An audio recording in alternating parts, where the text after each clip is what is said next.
This year I'm definitely focused on building more 3D stuff because I was messing around with the 2D last year, um, but I feel like I did kind of enough for fun, right? Um, so I kind of got to do more 3D stuff again. Um, but yeah, I'm down, dude. I'm down to do anything. But like I'd rather do it for free, cause bro, people just fud for no reason, you know. Even if it's like something small, people just fud, and I don't mind doing it for free, honestly. Like I get happiness out of it, so that's my payment. You know, I don't care. I'd rather avoid the fud. That's so unnecessary. But but yeah, dude, I'm down to build anything. I do gotta admit, I'm very, very rusty on my wearables, so I will have to like catch up on that. But buildings, I can build still. Buildings, yeah. But I will need help. I'm gonna bug you guys definitely a lot, because I probably forgot a lot of stuff. Well, I bet it would come back really quick to you, and then I bet you'd see like the new changes and stuff. So I don't know, like I might hold you to that, Greenspur. I might because like what would be really cool is to get somebody that loves building just to build, but then somebody that loves texturing to like like it's like the wrapping paper, like we did for you and I did for CBD, like the 1 year. Like I made the build, you made it beautiful, and it's like, and then somebody else coded it. That was actually such a pure like creation. Now I think about it, and it's like that was just perfection right there. Bro, I'm so happy we had that experience, dude, because you've talked about it like a million times, and I like get happy every time. Um, but I think what like I learned from that experience in itself is like you get a much more refined product if you have like one person focusing on each task, right? Like you were talking about right now is like one person focusing on the modeling, so they don't have to like think about the textures and all that. They can just focus on the modeling. One person can focus on the rigging, one person can focus on the textures, and in the end you get like a such a refined product. That's what I mean. It's like when you get a bunch of like awesome creators working, it's like when you get a bunch of awesome chefs working together on a dish, right? It's like something so phenomenal. But obviously there is something as too many chefs and stuff like that, right? But it's like with art, it's like, bro, you could just make the piece bigger, and then there can never be too many chefs. And I think Decentraland is basically like the 100,000 piece dish that is supposed to invite like 100,000 chefs, in my opinion. Obviously I don't know anything, but yeah, dude, I'm excited, dude. Like, cause I haven't played with the Decentraland SDK in a very, very long time. um but it's gonna be fun, dude. That's what I'm like, literally like bullying myself primarily. Before anybody else is this is what I'm doing. Like, by any means necessary. You know, this is the arc now.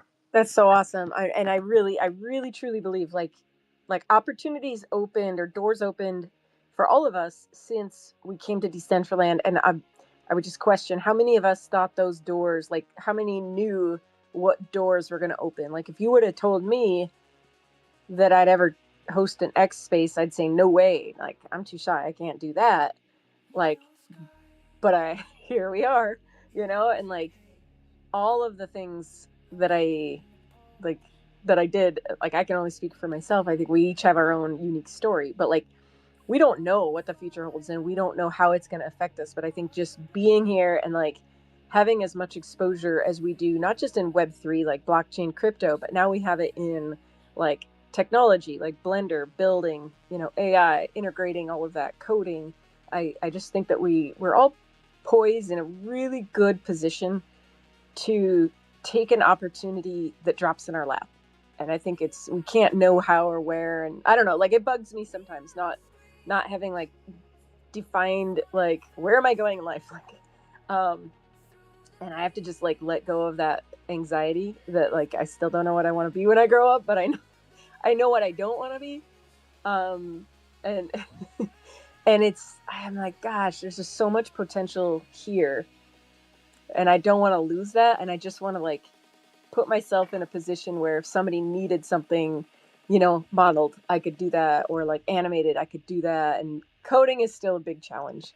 for me. But I think, like, I just hope we all have the chance to just shine like the diamonds that we are someday. Like, if the world discovers that Decentraland is still here, and we have some crazy AI tech meta announcement again, and people come back, like, I just hope, every one of us, does that thing and gets seen in the way that they need the world to see them, because that is so important. Bro, Canessa, um, you know, coding used to be like a big scary monster under my bed, and then I met Claude, and Claude was like the ultimate weapon that like would scare the biggest dragons. Bro, I don't know what it is. Like, I hope you guys understand that I'm actually like a brainlet, no brain, right? I'm telling you, Claude, superpower, actual superpower. Um, and it's the basic model is free, so like anybody could try it and be like, is this true or false? And you will know instantly it's true. Um, but yeah, honestly, like I know I might give Claude a little bit too much credit, um, but that's how I actually feel. Like I used to think that coding was an actual barrier, bro. I would be like, I have to like do so much work. I have to like go find this and then copy paste that and then copy paste this and then maybe it doesn't work and then try again, right? I don't think about anything, literally anything. I just copy paste things into Claude and be like, thank you, sir. Please help me, and it works. I like so we got Ajos in the room. I was hoping AJ earlier. I wonder if anybody has played with Claude and building in Decentraland, using the desktop app. That's I was super curious about that because I was like looking into it, and I was like, this could be interesting if it's actually what I think it is, and it actually will make it seamless. I see him waving.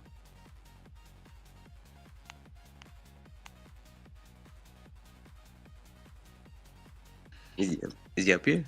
I don't see him as up here, but I don't know. Sometimes it's weird. And we don't see someone. I see Ajab waving too. It might be that Ajab might be able to hear us but not able to respond, possibly. No. No. Okay. Um. But yeah, dude. Like, because if you're actually able to build into Central and using Claude, bro, I think this is definitely a very very bullish catalyst in my head, at least, because then I can go around building like multiple scenes, I like don't see him as up here. effortlessly. Even if it's like the most basic version, right? Like I could just edit it later. Good morning. Hey, Canessa. Hey, Greensifer. What's up, Jobs? Not much, man. How you doing? I'm living life. I hope you're doing well. I am. I'm in the middle of freaking nowhere, Minnesota. My youngest has a tournament today, so I'm out taking a little walk. But definitely tuning in to my favorite X Space. So yeah, you. I heard you mention my name. I heard you and Canessa talking about, being creators and learning how to get a little bit of extra, coding in the space using Claude. What you had a question for me though? Yeah. So, have you tried the desktop app for Claudia and like tried building in Decentraland using it? Yeah, so I've used a number of tools, but the last time that I engaged any of them was like September. As soon as I started working, as soon as the school year started, I had to suspend that. So I've used uh, CSM, I used Claude, I used uh, Copilot. Um, I've used a number of them, yes. So and I also honestly for oh shit. Can you guys still hear me? Yeah, you're good. Yep. Hear you better now. Okay. My earbuds just ran out. So I've been walking and listening. Anyway, for me, the I get the most mileage working with people. So I engaged Dogman. Basically hired him to help me create the Jump Zone game. And I also worked with Lastrum. But all along in doing that, you know, if there was something that I wanted to do that I didn't want to bother either one of them about it, I would use Claude. Hat tip to Dr. Drip for telling me about how well Claude plays with Decentraland. Um, or you know, if I come from using Visual Studio Code, and you know, within that is Copilot. You know, both Microsoft products. But yeah, I've used really anything and everything, just trying to figure out the vibe coding thing. And I gotta say, you know, things were starting to get better, but as I first started fucking around and finding out, there'd be a lot of gaslighting from the AI agent, saying, "Oh, well, you can totally do this," and then I'd try it and it wouldn't work, and I'd be like, "Hey, this doesn't work," and they'd be like, "Oh, you're absolutely right." So, you know, your mileage may vary. That's so funny. I've experienced similar things as well. Um, but that's pretty. So, have you been able to like code scenes and stuff?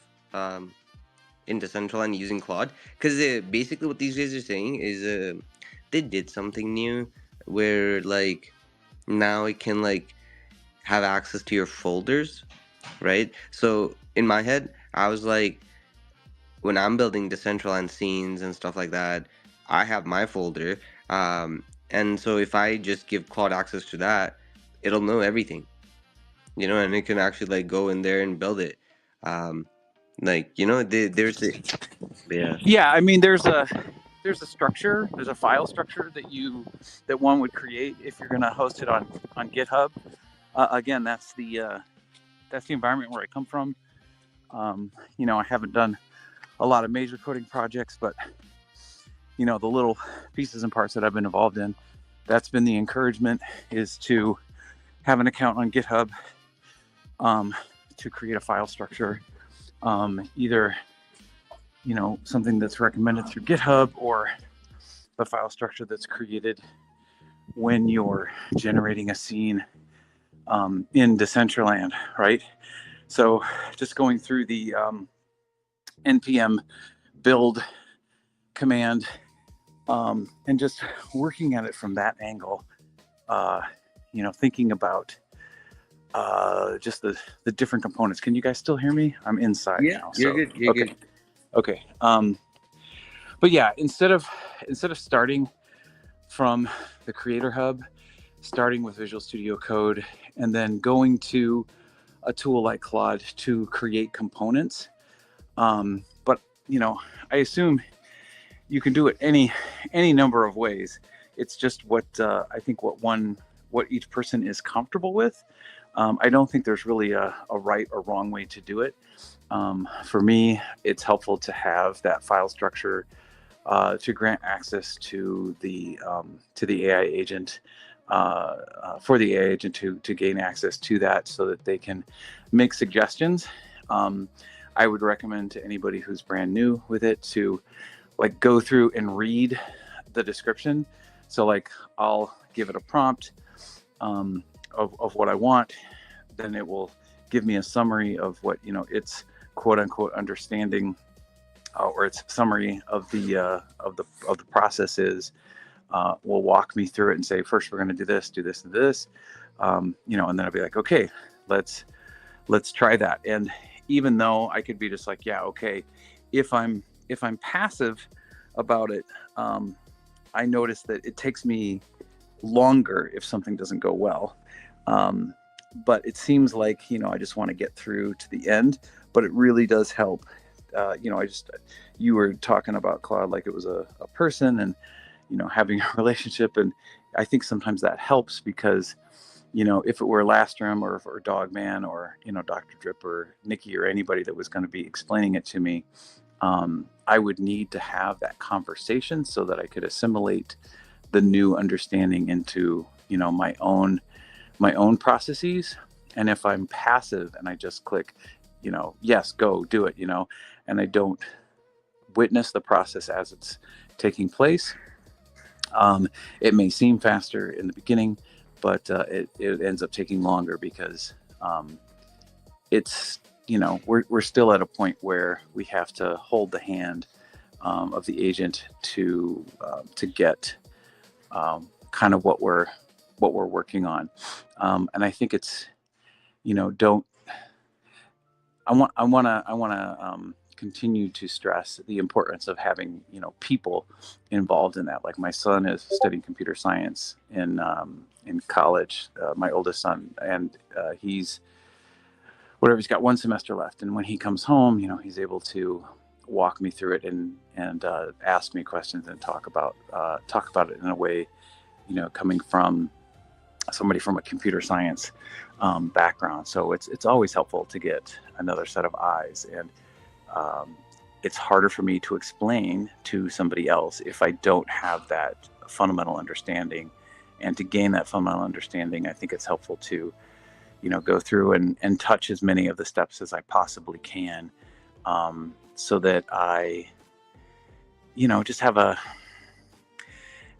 more a deeper connection to the project. And I think it's easy to have a tendency to just sit back and let the AI drive. And I would recommend people to resist that temptation. Bro, I agree with you. I agree with you. I try to learn along the way as well. And sometimes I do take the lazy route, but I will not, because you're right. You're actually right. Like, if I don't have the basic understanding, like I'm literally going to be stuck in, like, Sisyphus's hill, going over and over, asking the same prompt over and over, when I could be learning from the prompts and asking better prompts. It's true. It's actually true. Um, but do you think it understands like coding for Decentraland? Like if you just feed it the repository, it'll get it, right? Because most Well, people struggle yeah, with I mean, that. I think what you're asking is, will it have more of a specialization, or because I hesitate to say things like understanding, because there's no homunculus, right? There's no id or ego about it. So whatever. We don't need to get that philosophical debate, but I do think that the larger the model is, the more reference points it has, the better prediction capabilities it has. If you go to office hours with Dr. Crillo, you talk to Olivara, you talk to some of the other people at Foundation that have been utilizing these tools to try to gain an understanding. I would say like a pedagogy, like a method of teaching. People like Kanessa and you and myself, um, they yes. Short answer is yes. Right. The more you use it, the benefit of having a paid account over a free account is, there's they call them tokens, right? Every time you'd have to start over, um, all of that previous quote unquote understanding, as you call it, is scrapped. So what you get with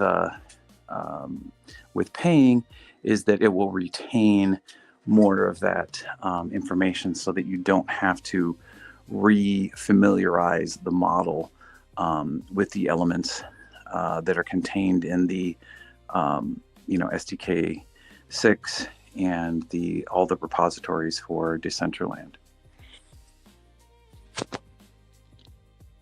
Bro, I've been using Claude for like 5 6 months, maybe. Not long, not long. I pay only like $20, It's even less than American dollars if you actually think about it, because I'm paying Canadian 20, right? And even that's enough for me for now. I know, like I could pay more. Like I think there's like a $200 a month plan. I don't know what it does. Um, but for me right now, justifying paying 10 times, it would have to be like 10 times as productive, right? Because even with the 20, it works just fine for me. Like I have had no issues. Well, yeah, I would say if that's going to work for you, if that's going to, um, you don't need a Maserati to drive to the grocery store. A Yugo will do just fine. So keep driving the Yugo until you want to hit the autobahn, and then get your Maserati. But is it actually that much difference? Like, is it actually the Audubon? I wouldn't know because I'm like you. I'm paying the $20 a month. Um, I don't have the $200 a month need right now. People that use that are, I'm on you're on Farcaster too, but like, people that are going to be developing communities and apps and Farcaster and hooking it into Nanar and the SDK for Farcaster, they're going to need the $200 a month because they need to ask it some very very specific high level questions and prompts and that's more something that you need. Like Canessa was talking about, having a biathlon and thinking that you'd need like custom animations and triggers to have the character ski, and then like to pause and then to pull out the shotgun and all that kind of stuff is like fucking next level. So I think something on that level would require, maybe it would, maybe it wouldn't. It's like, it's a poor workman who blames his tools for shoddy workmanship. It's a I can get pretty far with a pencil and a sketchbook. I don't necessarily need CAD software. So go as far as you can with the free, and then try the $20 for a month, and then see how much you're utilizing it, and then if you've reached the upper limit of that, then maybe try the 200. But definitely have that. I'd give myself calendar reminders to cancel subscriptions, because that's a sneaky way to lose extra money. But yeah, I think the $20 one should be just fine, and I think it's going to not subscribe, but ascribe to Moore's law. Whatever the AI equivalent of that is where every 18 months the price of a processor cuts in half and its speed doubles. Something to that extent. Yeah, bro, I kind of want to try the Audubon. I'm not gonna lie. I wonder what secrets it has.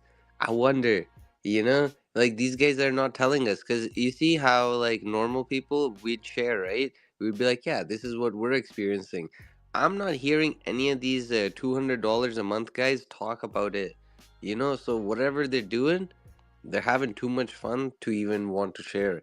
So it makes me very, very curious. It's just like, I something. think it's just that it's specialized, it's hyper specialized information. And like if I'm going to talk to somebody about my job as a teacher or a special ed teacher, I'm probably going to give you like a top level description or explanation of what I encounter on a daily basis. But if I'm going to talk to Canessa, I'm probably going to give her a deeper level. We're going to use customized vocabulary that's specific to special education, specific to emotional behavior disorder, that sort of thing. So I don't know that they're like holding anything back. It's just a matter of how much effort um, does a person need to contribute to a discussion, to somebody who is quite frankly, like the uninitiated, right? Like there's I don't know how to hook into the Nanar API to get an app to run on Farcaster. It's getting easier, but just because when I have a discussion with Varun over at Farcast or whatever, I'm going to keep it high level, because he could start mentioning a bunch of words that are just going to go over my head. So like that's the kind of person who's going to use the Maserati on the Autobahn. By all means, you want to try it, give it a go. But maybe start out doing 100 miles an hour instead of 200 miles an hour. Yeah, bro, I can't even drive. I'm gonna stick to walking, but hell yeah, hell yeah, dude. Um, it is, but I still find it strange, AJ, that like these guys obviously know how to hook up to Nanar, everything. They should make it so easy that like obviously someone like you should be able to understand, fairly simple, right? Like if someone like you can't understand, how is someone like me supposed to understand? You know who Nounish Professor is? Nounish Prof over in Farcaster. No, no. I'll Okay, so follow, but no. she hosts a 3 times a week, um, uh, basically podcast about Farcaster. It's called GM Farcaster, and she does it with Adrian. Yeah, so 3 days a week, Monday, Wednesday, Friday, and she's had people on from Farcaster. She's had people on from Nanar, um, and other developers or whatever. And one of the things that Linda, who's the director of programming talent at Farcaster, they had her on, and what Linda likes to do is walk people through a simple vibe coding session. So they did that live on Farcaster, and it was Nounish Prof. So Adrienne is a programmer, and she's the one who's wrote the GM Farcaster app. So like whenever there's a live cast on YouTube, you get an announcement through YouTube. But she's also created an LLM based off of all of their episodes, and they're constantly chronicling information about Farcaster, and she's fed all of that transcribed data, so you can ask their app, and it will tell you what timestamp it is, and what episode, and whatever, all that stuff. So that's what Adrian does. But Nounish Prof is like so not a programmer. But Linda was on there, walked Nounish Prof through, and she made something like a clone of like connections, like on New York Times, where you've got the 4 different categories and you got 4 different words, so 16 total different words. That game. So it was still a little janky when they finished it, but holy shit, it was working quite well. And one of the things that they used was this new product through Nanar that helps people like you and I. And the reason why there's so much maturity on that level for Farcaster, where you can just jump in and be not a complete neophyte, but at least somebody who's like yourself, who's walking, is just the level of third-party development. Like they've got people that work at Merkle Labs, Merkle Manufacturing is what the company is called that's developing the protocol, and the main Farcaster client. But there's they just made it very easy for people to come in and develop third-party, assign things through the protocol, assign things through the API.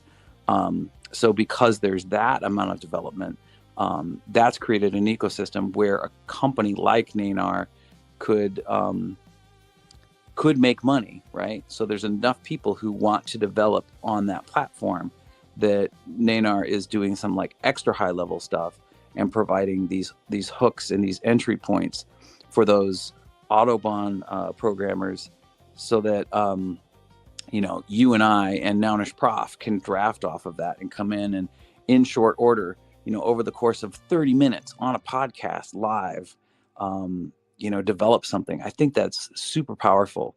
And I've been, part of the reason why I stay in that space is because like I really admire the ecosystem that is developing, and I want that for Decentraland. So I see some of those things and I'm like, okay, how can we get that in Decentraland? And honestly, I think it's you, it's Canessa, it's old guy, it's Sinful, who's just now poking his feet into the pool.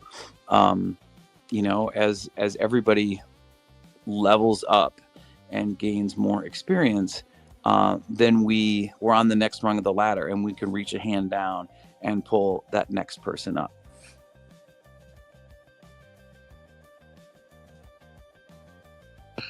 I think that what you said right there is so true, because like I couldn't get where I'm at today without people like Rustan and you, KJ Walker, 13, different people like helping me, and Green Zipper. I mean, you know what you did. You did so much help.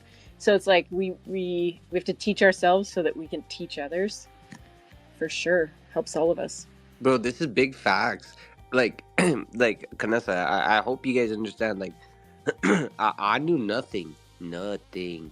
Like, you guys think that like maybe like the donut is like knowing nothing, bro? I knew nothing. I didn't even know Hello World. I did not even know nothing.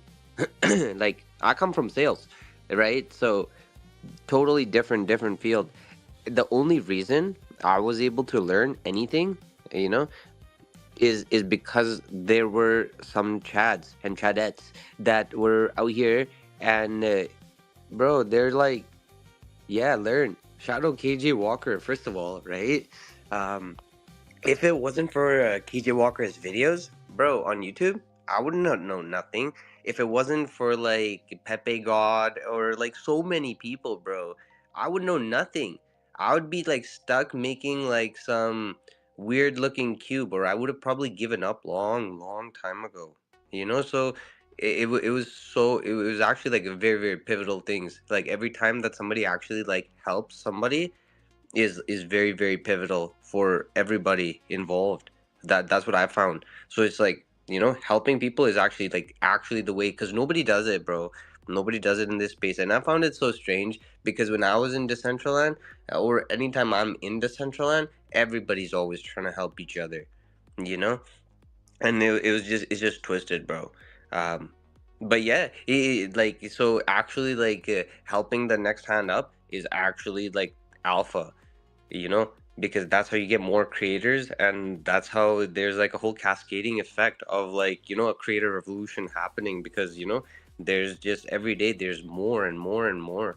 And whoever is like arguing that, oh, there's 38, bro, next thing you know there's 72, next thing you know there's like 300, and it just keeps going up. But I don't know, I love it, dude. Like, even if there was like down to like one creator, I'd be here, bro. I think one of the coolest things is like the seeing the progression of old guy, because when when I started doing these little build sessions with Mr. JS Stickle last year, like I don't think a lot of people would tune in, so we just kind of were doing it. But it was like, all right, probably not many people see this. But old guy watched him, and he was like, I can finally make a box. I can finally do this. And so there's a very clear time when he started. And now, like, if you saw what he made for New Year's, look, so he, at first he was very much like, thank you. I understand this, in part because of you guys, but now he's like surpassed us, or like me. And I'm like, old guy, you gotta teach me what you did. Like, you gotta come, because I do a Tuesday show where I do, the very like basics of building. And I'm to the point where I'm like, old guy, why aren't you teaching this? Because you know so much more than I do. So like that, and because I'm a teacher, so of course I freaking love it when the students like surpass the teacher. But I'm like, why am I teaching this, old guy? You need to be doing this, because you've just taken it and just ran with it. And I think that right there is such an example that, like, you don't know who's watching your videos. You don't know who is like listening to your, like, hey, I built this thing, I'm super proud of it. And that might inspire them. And so now I'm to the point where I'm like, I have to learn more, because like old guy has caught up and I want to do what he's doing. And like, I don't know how. So it's like reverse inspiration. Like, the people the people we haven't even met yet are going to inspire us when they get here. And like Oddjob and I, we've talked before about, like, you don't know who you're meeting. You don't know who that person's going to be. Like Oddjob and I remember meeting him at the, well, sadly it was like just the Miller Lite build. It was like, we were trying to open this beer safe or something, and we thought we were like Sherlock Holmesing that, but in reality the build was like a day too early, so it wasn't it wasn't like we were master sleuths, it just wasn't ready yet. But like, I remember the exact moment I met Oddjob, but like I never would have thought that cracking a Miller Lite algorithm could lead to like a years long friendship. I've met Oddjob what, two times or three times? Three times. Twice in airports for like 45 minutes because that's all the time we had for the last time we actually got to have a nice meal together. But like, um, yeah, like basically just we don't know who's coming in here. We don't know how they're gonna be inspired, and then we don't know how they're going to turn around and inspire us. And that's like the beauty and the magic of this place, and like maybe all social platforms, but this one specifically. Bro, you know what? Where I think this one differentiates, because like traditionally, you could get inspired, by people and stuff like that. But where like blockchain or like even Decentraland in specific, where it differentiates, is like you could get inspired. But bro, these guys are like literally right next to you. You could literally just ask and be like, "Yo, I don't have to go through all that headache. Please tell me what you did."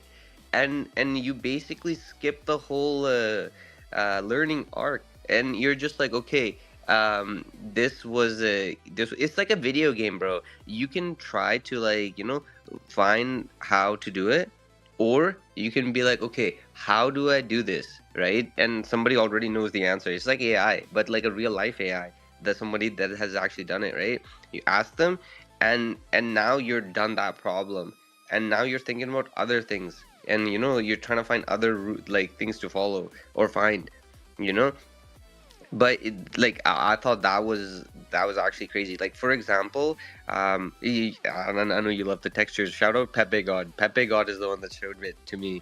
Alan was there. Alan was there in the voice chat, as Pepe God is teaching us. I remember it's so much fun. But so I didn't even know what to ask. Like for me to have gone to that point, I would have probably been searching, and I would have probably still not gotten to that point. What I ended up realizing after though is not a lot of people actually found it. It was like a hidden thing. Yeah, I didn't know it was like a hidden little like a 3D thing, bro.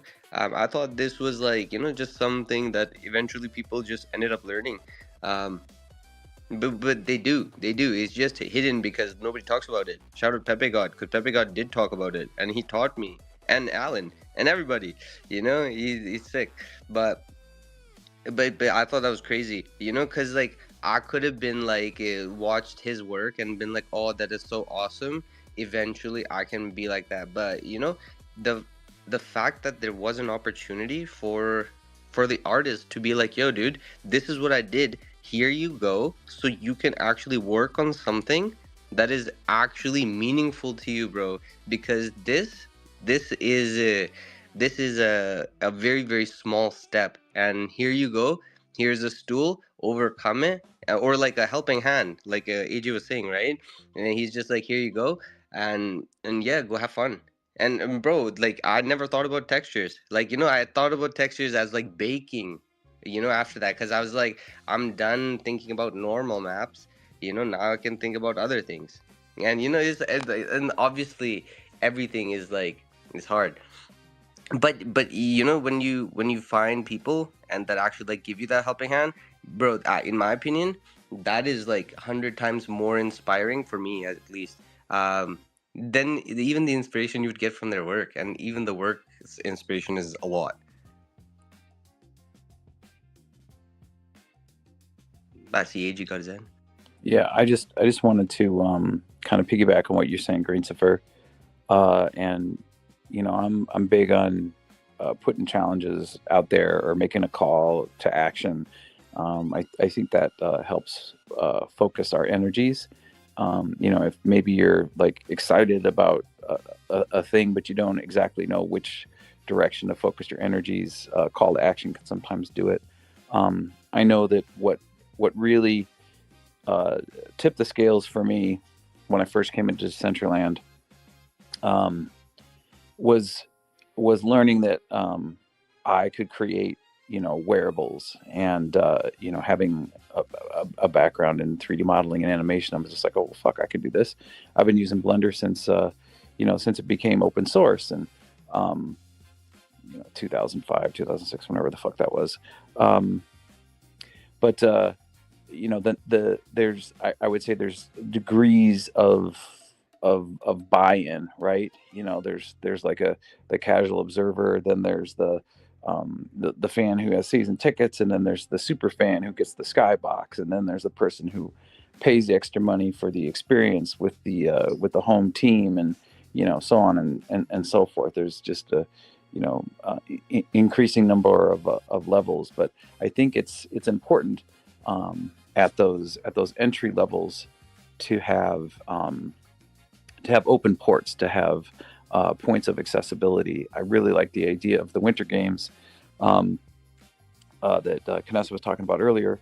The other thing that's like, as soon as I had made a couple of wearables, I think I made my the glasses, and then I made the cowboy boots, and even then I had this dream that, like, okay, if you have the cowboy boots, then it gives you the ability to to do a two-step. And then when we had user created emotes, I hired Issa to do the two-step, and then everybody that bought a pair of the boots, I just airdropped the dance to them, and whatever. I still want to go back and make it an emote 2.0, but it's like, okay, so that was exciting. But just in terms of ports of entry or accessibility, it was Wisher Vodka. It was it was them, Boca, and Kim, and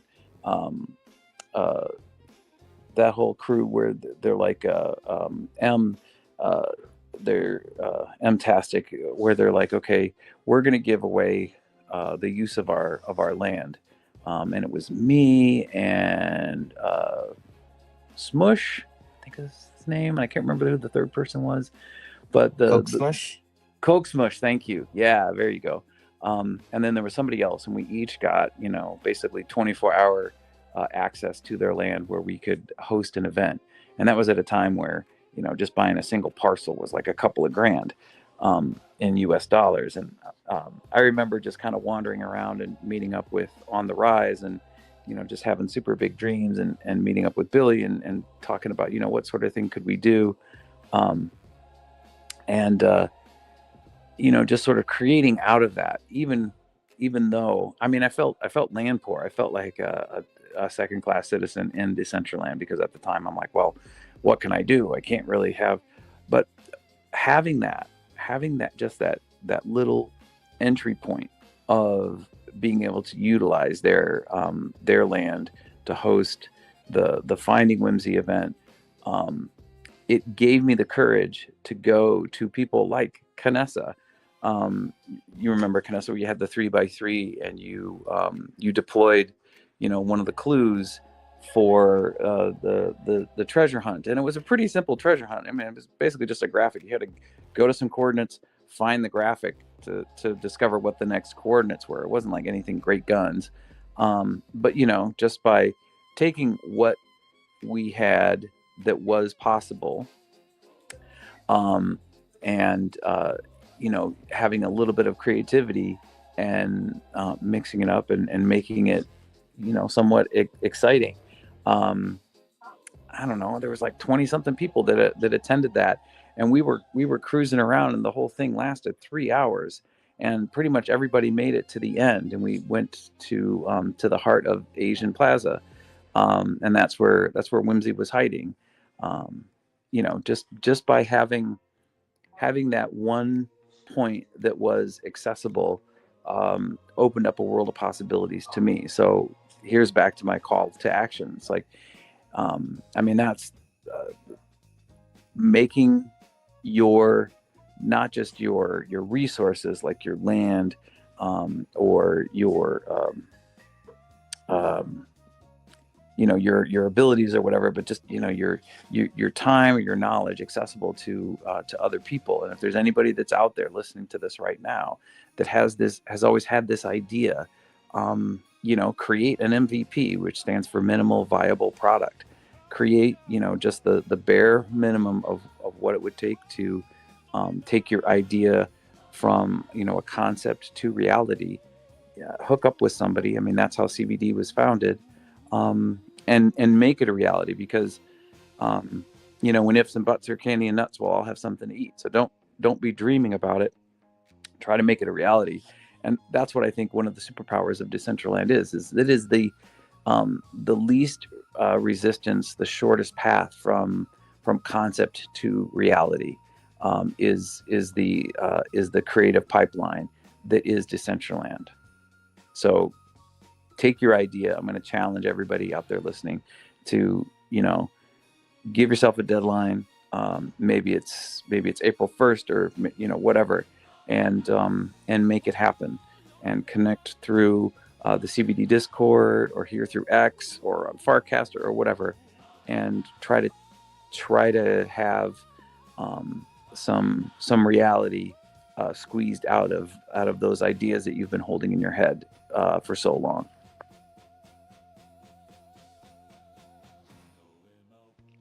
Yeah, that's what I've been telling myself, AJ. I'm like, lock in, right? 2026 builder arc, max leveling.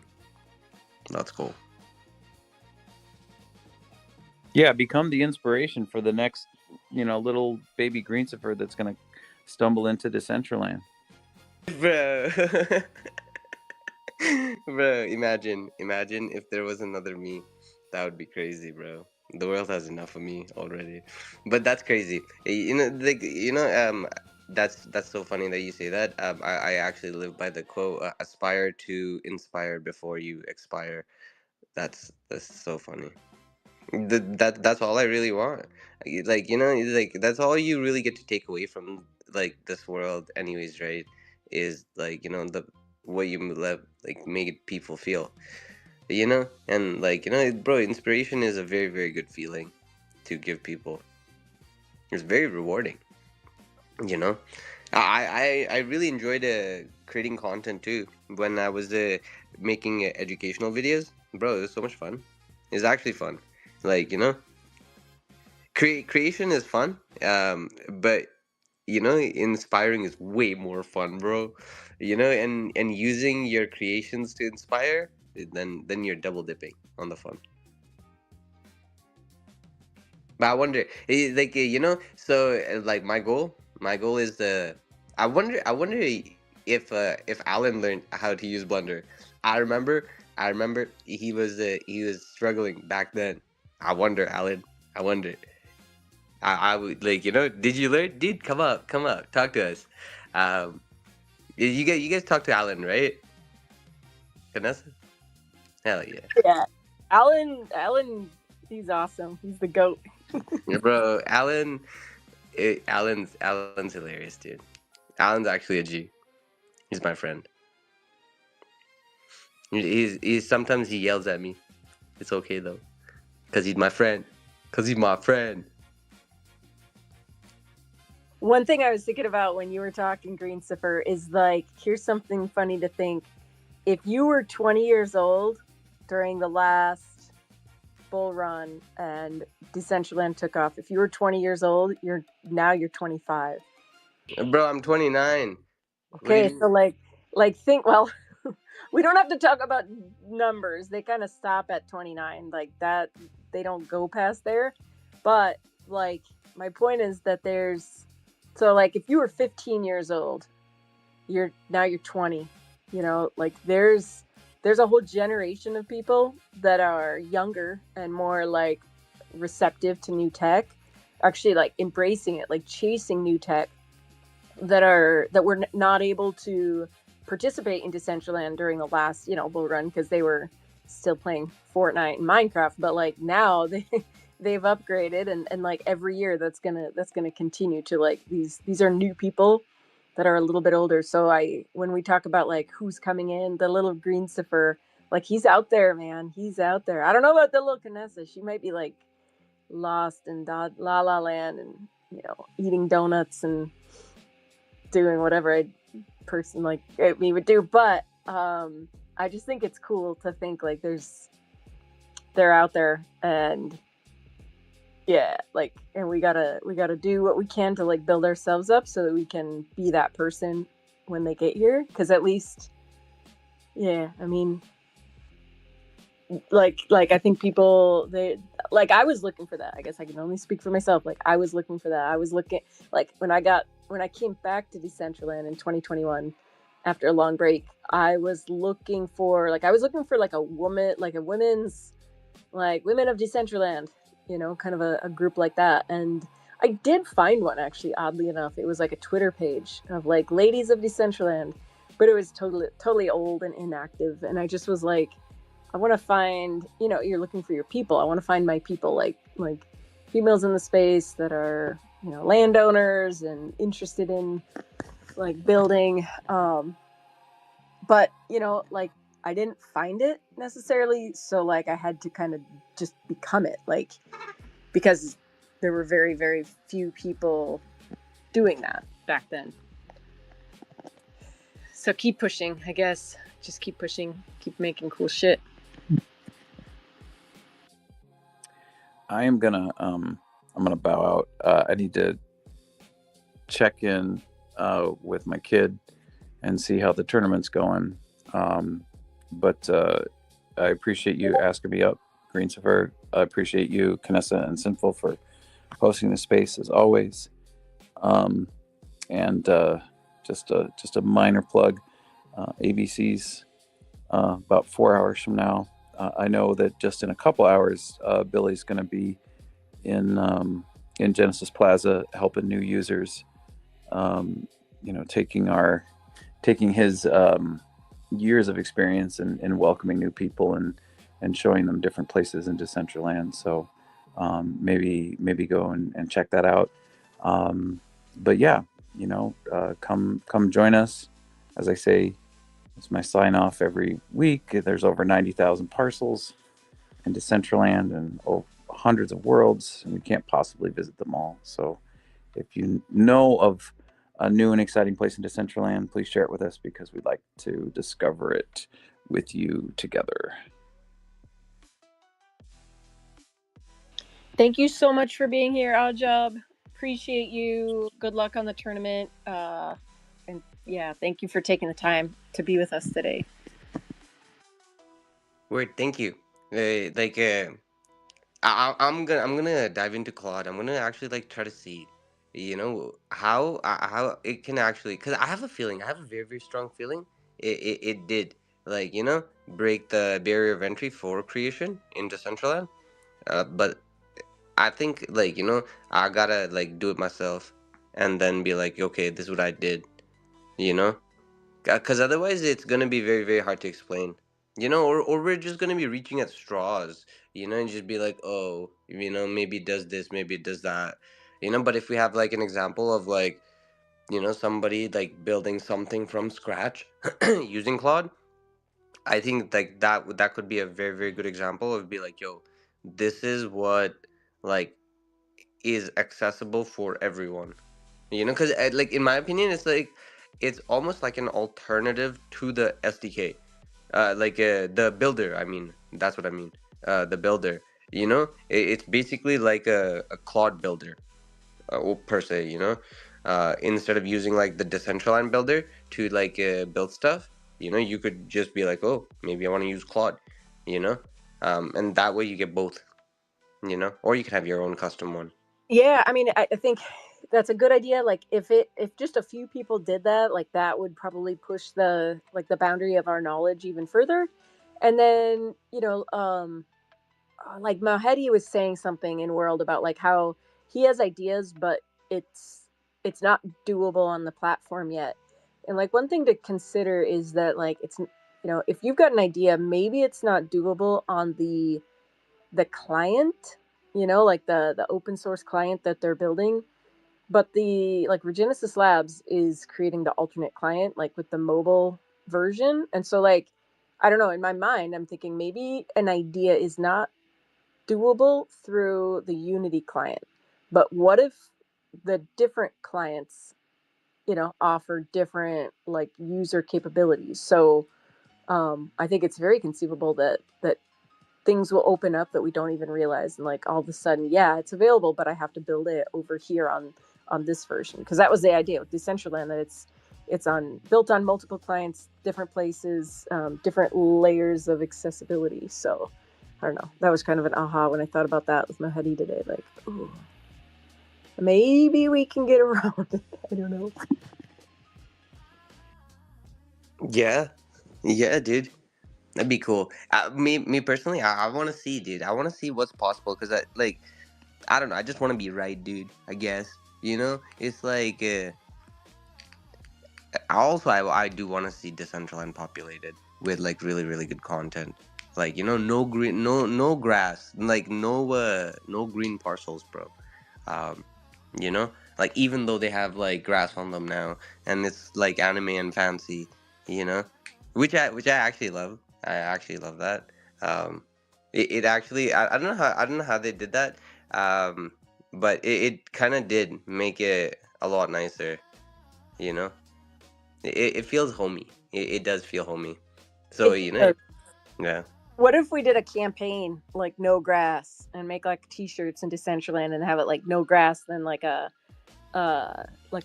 canceled mark, or like we can make an emote that's like a picket sign, like no No, grass. oh my God, Kadesa, you're actually a genius. You know what you just made me think about? You know how there's like people make fun of like tree huggers? Oh What yeah. if we make like a t-shirt and it's just like people hugging like houses Oh instead of my trees? gosh. Oh my gosh. In a bulldozer. It could be like reverse Yeah. 1950s propaganda, like pave it all. Oh my gosh. That would piss off so many people that are like, well, first of all, your blockchain is killing the environment. Second, the programming and the energy consumption is killing the environment. And third, you're like condoning this, and actually then like all proceeds go to saving the salmon habitat or some shit like that. Imagine. Oh my Imagine. gosh. That would be so funny if we just put up propaganda posters randomly and didn't, like, if people didn't know that it was like a joint effort, they'd be like, what is this? Because I always joke about like when Sin buys new land, he's like, are you gonna plow it? I was like, hell yeah, like we're plowing that hill. Get those trees out of there, like no shade. No shade. Oh my gosh. My heart would die a little if we did that, because I'm a tree hugger, so. Bro, I'm a tree hugger Ah. too. What do you mean? I love it. I love it. That's why I'm it's extra down. funny. That's why it's extra funny, right? That's why it's extra funny. Yeah, yeah. Oh my You gosh. know? That's It's the awesome. is the dichotomy that personality shifts Yeah. when it's in the digital space. And now you're hugging houses instead of Yeah. trees. Oh my gosh. Hug it. But Hug think about 'em. it. The houses or like the buildings is what's keeping the environment here alive, right? Not the trees. Versus in reality, it's the trees that are keeping the environment alive, not the houses. You know, that's why I feel like it's okay. You know. That is an interesting way. That's an interesting way to perceive it. Because yeah, like uh, you got to have the buildings. You got to have the buildings. Yeah, it's like imagine if there was no trees on in our real life, we would die, right? Like there would be no life, right? The same way, if there were no buildings in the metaverse, the metaverse would be dead, right? So it's like the same thing, you know? And Billy T Coin just joined, so he's like gonna step into this conversation. We're like, yeah, pave it all. We don't need like we're gonna hug, we're gonna bulldoze everything, and we're gonna cut all the trees down. And we don't need trees, and we want progress and progression. He's gonna be like, It's I'm gonna in the be like, wrong yo, room. I'm what side of the leaving. bed did these guys wake up on today? Yeah, what are we talking about today? Yeah. Oh my gosh, true. But yeah, that's actually kind of funny if you actually think about it. Um, but I wonder what it is. Like sinful, what do you think? Like you're probably like really good example, right? What do you think is like the barrier of entry right now for creators to want to create, besides motivation? Because motivation is obviously like a big thing, you know. I mean, after walking through with Dr. Prillo, with like Cursor AI and shit like that, I don't think there is much of a barrier anymore. I guess more or less now it's just the information flow. Of course, like Vanessa has been doing great with sharing information uh lately, and with her events on Tuesday. But yeah, I mean, I guess it's just a matter of streamlining it. And I mean, or freaking maybe even Foundation could streamline its content. Like they have Dr. Krillo with the office hours. Like, I don't know. There's just so many ways that this content could be highlighted. But I don't know. It's just all scattered. That's always been the issue with the information in the central land. It's scattered, and there is like not just one place to look, but there are like 300. So we need like a directory or like a better directory. Yeah, I guess I would say a better directory. I mean, I don't know like the ultimate answer or anything like that. Like my mind goes to like why doesn't all this get added to the Decentraland documentation? I feel like that would be like the most streamlined place for it to go, but who knows? Maybe it's not. Well, Bro, sorry, go on. oh, I was just gonna say, like coming from a background in pedagogy, which is teaching, like the information is there in documentation. Most of the information, um, however, it's there for a specific learning style. If that's your learning style, and I would say most people that pursue like higher education, like masters and doctorates, that's their learning style. They can read a document with no visuals. They can understand, they can comprehend the message, and then go and utilize the knowledge they've just learned. But I'd say the vast majority of people do not have a learning style like that. Like I don't. I mean, if it's something that I have interest in, yeah, I can read it and I'm a sponge. I remember useless facts. But I think that like that the world has so many different learning styles that you have to like first acknowledge that like yeah, I might learn differently than the next person, and then therefore like I have to find the way that my brain is going to take in this information and it's going to stick.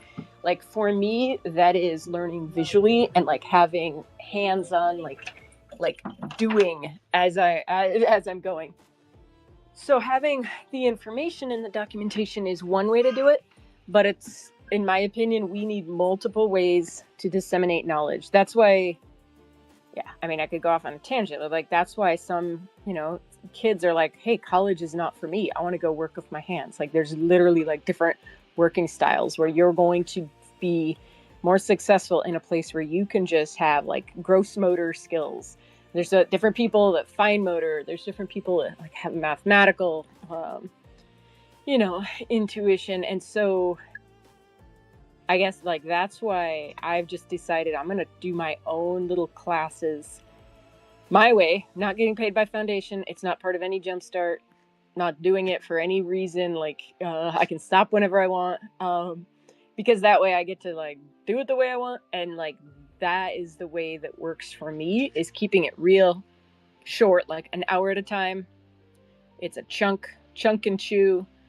And I'm on like week 12 of that. And in my mind, if somebody went through and started at the beginning and worked very slowly through that, I mean, you would have like they would have some skills. Sorry, that's my dog scratching his ear. Hey, quiet. But I think like the next person, that might not work for them. And so having, like, I like what you said about a depository of like having all of that in one place so that you could go and be like, all right, this person did a great job of like, explaining something. But I think just finding the way that works for you and not getting frustrated, because I like quit Decentraland multiple times because I couldn't do the donut tutorial all at once. And now, But bro, of course, that's crazy. Sorry to interrupt, No, but go ahead. bro, that's crazy. Like, I had the same experience, Kanasa. Bro, like, imagine if, like, there was actually like somebody that you could talk to as you're doing the donut tutorial. So you would actually go through it the first time around, so you wouldn't have wasted like 6 months at least. At the very least 6 months. At the very least. Right? That's a good idea. Yeah, bro. That's crazy stuff, bro. That's crazy stuff. Everybody told me to do the donut tutorial, bro, but nobody told me I was gonna quit 3 times before I actually finished it, bro. You That's know?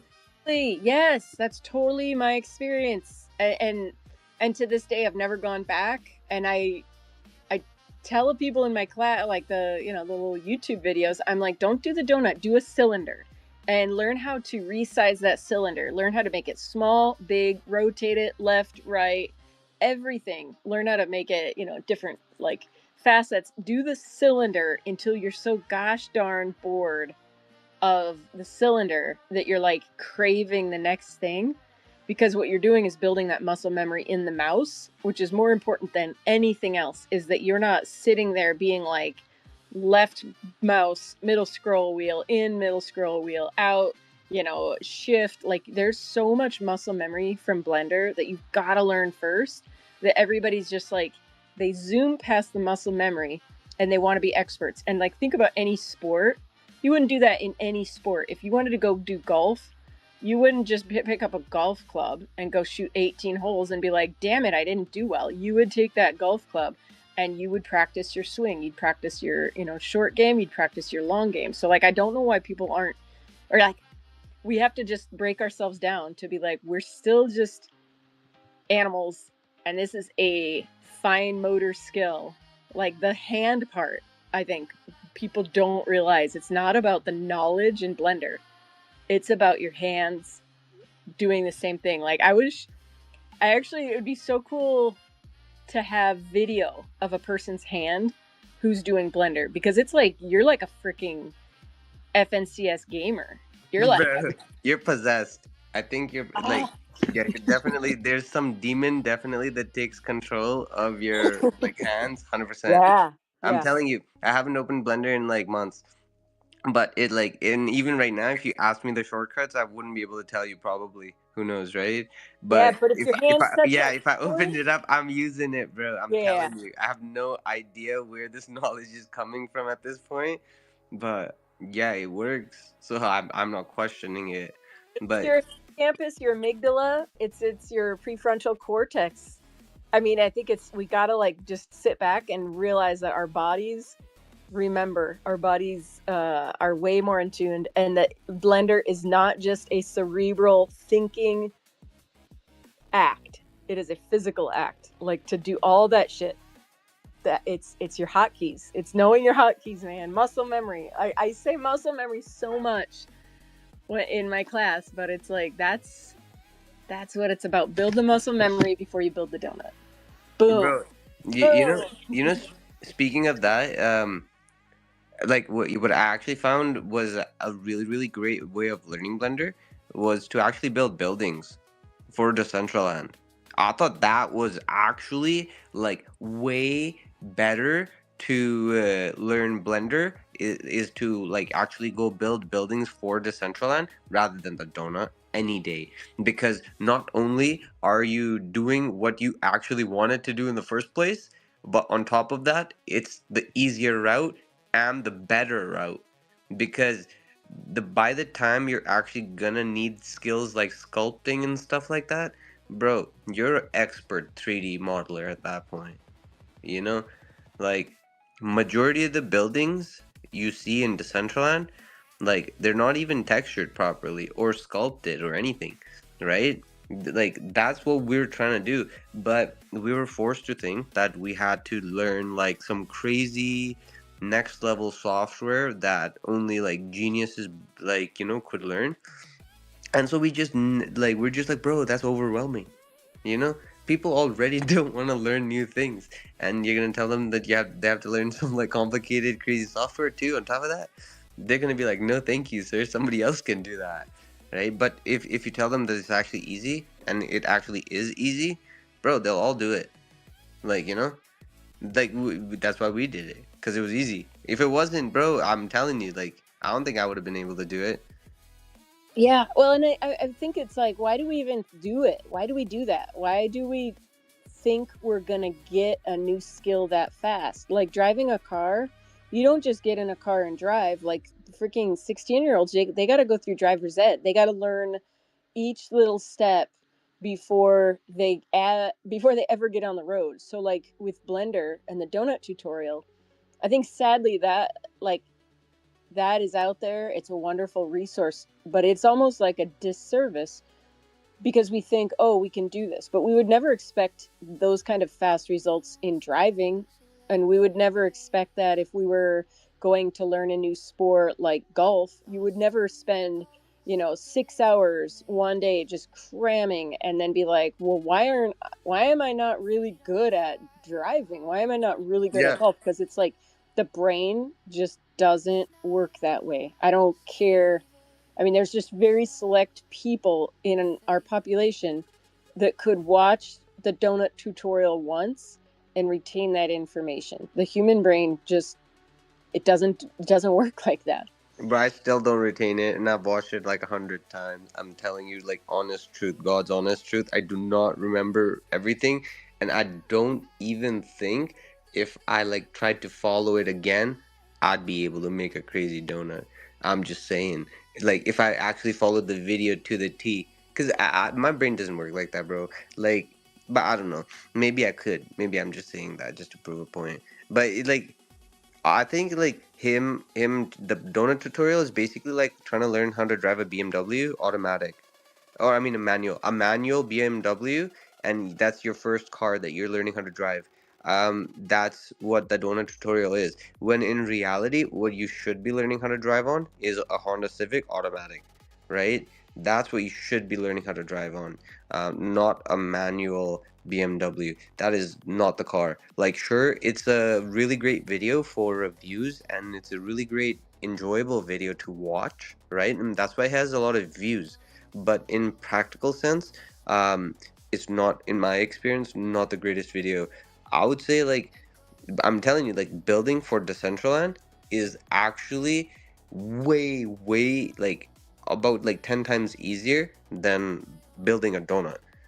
I'm just saying, it like it, and it's very rewarding too. Like, somebody could, like, bro, I know I like to stretch the truth a little bit here and there, but somebody could essentially like open Blender, and within a month they are making like buildings in Decentraland. They could do that, right? Because it's like learning how to drive an automatic Civic, right? But I don't know if I would be as confident in saying that somebody could learn how to make the donut properly watching the donut tutorial in the same month. Like, and they're just like starting from scratch. This is like the first time they're opening Blender.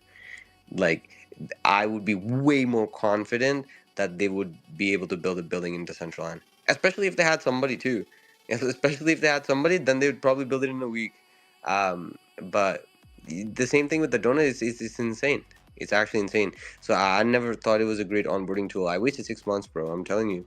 I wish I never. I would have probably like been creating way earlier, but it was so scary, bro. You don't even have time. Like, there's so many hours in the day. You have like real life and stuff, and then you're like wasting 6 months on trying to just learn how to like build a donut, bro. And in the end, the donut doesn't even look good, and you're just like, what am I doing wrong? I can't even locate the buttons, or like, what is this, right, bro? That's counterproductive. When in reality, you should be like doing it simple. Yeah, and also like one thing that I always used in my teaching is I call it my fly paper. Like we need fly paper for something to stick to. And I would teach, high schoolers with a variety of different learning needs. So some actually like had traumatic brain injuries, some it was, Down syndrome, autism. Some were typically developed, but they were facing, like deep psychological, um, emotional behavioral disorder. So a lot of different types of brains. But I would always tell them, because they were like, I'm not getting it. I'm like, well, we need some flypaper to stick to in your head. So like the donut tutorial, I think because it goes so fast and you don't have that stickiness in your head to be like, oh, this is like when I built that build and I made the wall like this, or oh, it's like that collider that I had in that one build. Like you need baseline like knowledge to attach it to, and I think that that's where, if you're trying to build, the best thing you can do is just do a little bit, but stay consistent. Don't stop building, because then every day that you add to it, you're adding like another snowball to your collection or another crack in the dam. And eventually you're not thinking about where to attach that knowledge to, like, oh, like adding a specular on my texture is similar to like if I have an emission on my texture. You're not like thinking about that, you're just like, it's automated. And so I think that like for me at least, like what helped me is to, I like forced myself to slow down, and because I was like, I gotta do this. Like I get really hard on myself if I'm not doing it. Like I'm not, it's not like, oh, I'm not doing it. It's like, I'm not good enough. I'm stupid. I'm dumb. And so I'm like, I gotta like find a way to get around this, because it's actually really damaging that like I've been in Decentraland for 5 years and I still can't do stuff. So I forced myself to just learn one new thing a day, not two. And I would actually stop myself when I started like learning more than one. I was like, nope, I'm just gonna do this one. And I would write it down, and then I would come back to it every single day. And the power in that was that in 2 weeks I had a list of 14 things that I learned. And by day 14 I wasn't thinking about the automaticity that like my hands were going through all of it. And I had fly paper in my head to stick to, like, and now it's just automated where I can, I mean, yeah, like Chat GPT. Oh my gosh, if you don't know how to do something but you kind of know enough to ask the questions, like with the recent emote I made, I was like, how do I make something look like glass or ice? And I want to make the texture, and this is the version of Blender I'm using. And it's like, okay, here we go. And it's like telling me exactly what settings to do. And, you know, Yeah, that's alpha though. That's crazy. Like, the, I'm gonna sound. I'm bro. That's. I'm realizing I'm getting old, Canessa. You know how I was gonna start my sentence? I was gonna be like, back in my day, we had to scroll YouTube to see which how to actually find the hotkeys, bro. yeah, but like That's that crazy, was like 6 months ago. Like I was doing that 6 months ago. bro. Like it's changing so fast. That's awesome though. It's like I actually think that's actually alpha. That's actually alpha, because at least now I don't have to like struggle watching like 9 hours of videos just to realize that I never found my answer in the first place. Um, For yeah, sure. Yeah, like these palm trees here. I wanted to make a palm tree so bad, and I like looked through all the tutorials, and it was this one kind of, I mean, she had a lot of followers, but it was kind of like took a lot of digging, and she showed how to do it. And then I like somehow closed it down, didn't save it, and I've never been able to find it again. Like her way of doing it, but her way works. So now I'm like, okay, I can never lose the file, because then I'd have to find it again. But that was a year ago. So now with Chat GPT, I'm like, it's okay. I could lose that file. I could just, like I can't say enough about like how that just changes the entire learning process to everything. Like it's insane. It's crazy. bro. That's why I wanna see how Claude reacts to Decentraland, because like I have a feeling.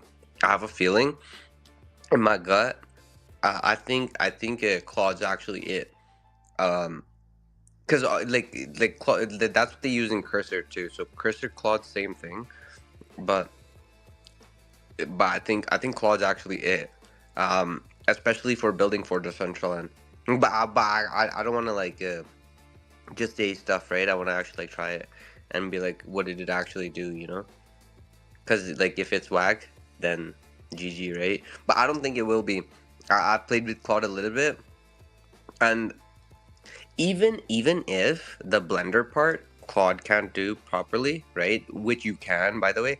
You can even put like Claude in the Blender MSV or something. I have no idea. I was watching YouTube. I should just ask Claude how to do it. Um, but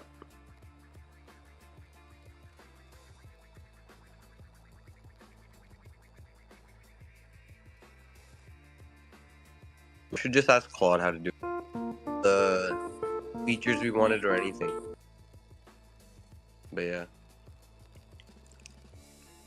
I don't know what that music was. It sounded like the hosting music. I accidentally reloaded the page where the X Space is streaming from, and it like kicked me out, and I was all like, oh shit, gotta reconnect. And when I reconnected, it started playing the music. But I wonder, dude. I wonder, like, so think about all the things that haven't been uploaded to the repository even yet, right? With Claude and cause like I don't know how ChatGPT is with code. I haven't played with it too much, um, but I know Claude loves code. Claude loves code. Um, so I wonder how many new things will be added to the repository because of AI. I don't know how many things have. I haven't even checked the repository in a very, very long time. You know? I mean, a lot. Like the hackathon in October, all of the submissions had to be open source, so I know that they added quite a bit. And I've used ChatGPT for, like, I don't know, just like wearables and stuff like that, and it takes from the documentation, but it's not always accurate. And so, like, it totally screwed me up. And Issa was like laughing. She was like, "No, it got it wrong." And I'm like, "Oh no, darn it." So I would have to say that be careful, because it can lead you down the incorrect path, and then you're stuck and you're frustrated, and there's like no going back, because you don't know what you don't know. I don't know why it didn't work, but as far as, yeah, like I don't know. As far as that, I feel like maybe some of the people that did the hackathon, I know, like Scat, Hayabusa, and Dr. Drip, like they just really like push the ceiling for stuff that you could do in the hackathon. Many others as well. But it's almost like we need to host like a specific talk event about AI, Decentraland building, and like pull in all these people that are, that would be willing to share and, disseminate like what they've learned, because it seems like there's a lot of so much knowledge out there. And I feel like, well, I'm not the person. I don't know about Sin, but like, I'm glad Oddjob came up. I just think there's a lot of knowledgeable people out there with information. I can only show you how to talk for a few hours straight and then stream it. Cap. I'm calling Cap. Sinful's a genius, and he just doesn't want to like let anybody know. You And know I'm gonna call bet on that Cap, but I don't know what I'm saying. I just know that's what the kids say. So You already know bet. the vibes, Canessa. You already know the vibes. But Aura. yeah, like Type shit. yeah, type shit, bro. Type shit. Like, what is this? You know, um, I know people say like stay in your lane type shit, right? Right. But I like to swerve, bro. I like to swerve. You know that like you gotta have fun, bro. You gotta have fun. If you're gonna drive, bro, have fun. You know, make the ride enjoyable. You ain't gotta stay in your lane, bro. Go check out like every single neighborhood, bro. Like, see what's actually out there in the world, bro. They want to put you in confines, bro, inside your like mental constructs inside your own head, bro. They're like, nah, this is what you do, and that's all you do. Nah, fuck all that, bro. Fucking just swerve. Go do everything you want to do, bro. It's the government, man. They're trying to constrain you, man. Bro, you gotta fight the government, man. You gotta be like power to the people, man. You know? You gotta be like actually power to the people, and the people is you. So power to you, right? You gotta return power to you. You gotta be like, yo, I could do anything, dude. I could do anything, cause Like a lot of people talk about like the Renaissance, and they like it and stuff like that. But my favorite thing about the Renaissance was the fact, the term that came out of the Renaissance, that was like the Renaissance man or whatever, right? Um, and it was basically like a jack of all, right? And a lot of people go like, oh, a jack of all trades is a master of none, right? But they never finish the quote, because the real quote is, the jack of all trades is a master of none, but more often than is better than a master of one, right? So it's like, bro, have fun, bro. I love that green Greensifer, because like I always say, like I'm good at a lot of stuff. I'm not great at one thing, because I feel like I'm just like always jumping, like from one to the next, but never staying in long enough to like really refine it. So I feel you. I like that one. That's a Freemason quote, bro. Um, it's true though. It's true. That's because that's the full saying, right? That's the full saying. Because you could be, you could be a warrior in the garden, right? And you're good, right? Even though that's not your lane. But imagine being a gardener in a war. Now you're cooked, you know? Yeah, that's true. Well, and that's Web3. If you're not good at a lot of stuff, you're not like, you either got to be good at a lot of stuff, or you've got to be really good at evolving fast.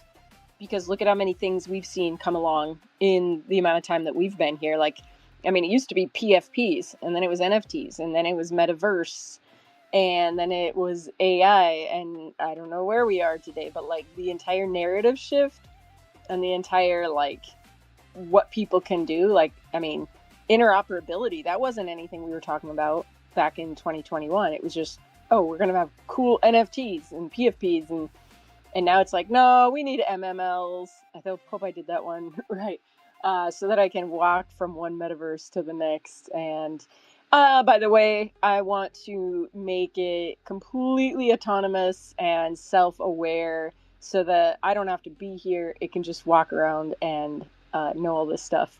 And so, like, if you were to tell me we were having this conversation 5 years ago, I'd be like, huh? So you gotta be flexible. You gotta adapt. Gotta learn. Bro, I was hoping we would be having this conversation 5 years ago. I was hoping. I wasn't sure. I wasn't sure it was gonna happen, but I was hoping. I was hoping it would happen. You know? That's why I was so excited, dude. I'm still excited, dude. Um, but that's crazy, dude. Yo, yeah, what do you guys think about VR? You think you think we're making progress in that direction or what? I mean, I always think so, because, like, well, I have a son who loves VR and has had a lot of success in it, and it's different VR than like what I had when I got into it, like 6 or 7, 8 years ago, I guess. Like, it's much different. Like the way that you interact with the world with the, the Joy-Con, or like not Joy-Cons, but the handset. Totally will be a game changer if we can explore Decentraland the same way that he explores experiences like Gorilla Tag and Animal Company. Um, I think like immersive VR still, like, and those are the kind where you have like haptic feedback vest on, full sensory integration, and then like in the environment. I think it's absolutely mind blowing. But I think most people haven't had that. Like, if you've gone to an immersive experience where you're walking around and like you reach your hand out to feel the wall and there's actually a wall there, um, total mind fuck by the way. But yeah, I think it's that integration between AI and AR and VR is where it's at. And the best way I can explain it is, like, I had to re-shingle my roof a few weeks ago because part of it flew off. And I've never, like, I'm not a roofer. Don't know how to do a roof, but I fucking figured it out. I had my chat GPT on my phone. And then I had a funny conversation where somebody was, I was like, this is like ninth grader I was working with, and we were talking about AR and like how you could put on AR glasses and you could go learn a new trade. I was like, so basically If I Total had my mind. VR goggles on when I was on the roof and I could like look at the patch and AR AI could tell me how to fix this. And I was joking, of course, because the neighbors, they really wouldn't be surprised if they saw me on my roof with VR goggles like patching it. That's they kind of know me well enough by now. But that was like an aha of like, holy shit, someday I'm going to be doing trades that I have no interest in learning and no prior experience, and it's gonna be totally doable because I could go and like put my glasses on and look at the starter under my Ford Explorer, and it could be like, yeah, take this, you know, you need a 3/16 wrench and you know turn it 2 torques to the left, and like information. Oh, like that's the next renaissance is like Bro, in knowledge.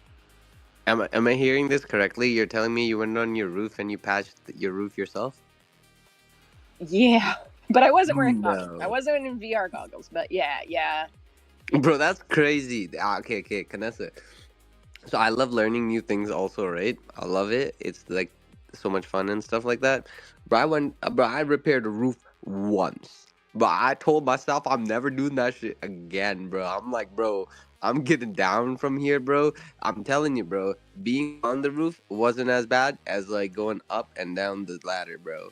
I'm telling you, Oh bro. yeah, yeah. I'm Well, not I doing mean, that. I'm not doing that. I didn't have a lot of choice. Like I listened to the wind. It was like not hurricane force winds, but it was that direction. I listened to it rip off part of my roof, and it ripped off some that was like the waterproofing part, and then it rained, and so I had like water dripping down my wall in like 6 places. And then I'm like, okay, I can live with that, and I can live with water damage, but I can't live with like water in the wall that probably like gets to electricity. Probably is not good. I'm like, I don't know how fires start, but water plus electricity probably could lead to that. So I was like, I don't have a choice. I got a tarp, I got nails. I'll tell you what, I have no I have no interest in being a roofer. After 1 hour on the roof, like at an angle, my legs were killing me. I was like, fuck this, I quit. I'm gonna get fired on the first day, But but I but would Uh, I would dude, definitely get fired. you know the I'd best get yeah. part? The best part? We got like inches of rain. It fucking held. It is watertight. It did not. It doesn't leak any. I mean, it's frozen now, but like it worked, and yeah. So So kind of going back to the what your student said to you, or your old student said to you about like VR being able to help people kind of like learn different jobs and stuff like that. I This is not completely related to it, but in a way it kind of ties in. I shared a X post at the top of an artist that uses her VR goggles to kind of do commission work, her artwork, commissioned artwork, whether if it's like in this case, she is drawing on on glass on a storefront, and just using the VR goggles as kind of like in a way to create a stencil for her to draw along with it. that looks so cool. That'd be fun to have like a paintbrush, but also the VR handset, and like see how much see how close. Well, it must track her hand motions. That must be what it's doing. Bro, you know what's not talked about enough? And like it is being showcased in this video like really, really well. Reference images, bro. Like, bro, I used to think that reference images were BS and not worth it, or like it was just useless. But no, they're like training wheels. They make your art so much better, bro. It's crazy. One analogy that like I heard that I really liked was like basically, sure, you can create something out of your imagination, right? But sometimes your memory and your imagination get confused, and so it's a really, really great like idea to actually have the image of what you're trying to draw in front of you, so you have like recent memory of looking at it, right? And so basically, VR goggles is like a hack because you can use reference images in like digital canvases, right? And it's super easy. But how would you actually like bring it to reality, right? Like you would have to use a stencil, like Sinful was just mentioning, right? But a stencil is very destructive, right? Because then you have to like create it, and then you have to take it off, and then you have to make a new one and stuff like that, right? So integrating VR is actually like bringing reference images for like real life artists. And bro, that's gonna is gonna make art making art like really really easy for all of us, you know. Next thing you know, we're all gonna be doing graffiti on everywhere, and it's gonna look Yeah. sick. Yeah, can you imagine like I guess a world or like just a time where like an artist like Rustan could like use a VR headset to even though I Rustan doesn't need all that, but like I'm just gonna throw it out there. Uses a VR headset to paint on, his models. Um and kind of like make maybe even making it easier for him to record could could take away from some stress like from his setup, but Rustan is great. No need. Maybe I should have used a different example. um okay, for Rustan, yeah, yeah, but for Rustan everything is custom, bro, Yeah, right? that's why I kind of like started to like fall back on my statement here, because I was like, yeah, maybe Rustan is not the best example because Rustan is just like a creative machine. Like I would like to take a vacation into his mind one day, like the creative side of his mind. Okay, okay, I okay, I bet you got there's it. colors and shit and everywhere. I got it. I got it. I know a way to make it make sense while still using Rustan. Okay, so let's say Rustan had to basically convert his body paintings into like sculptures where he cannot screw up, right?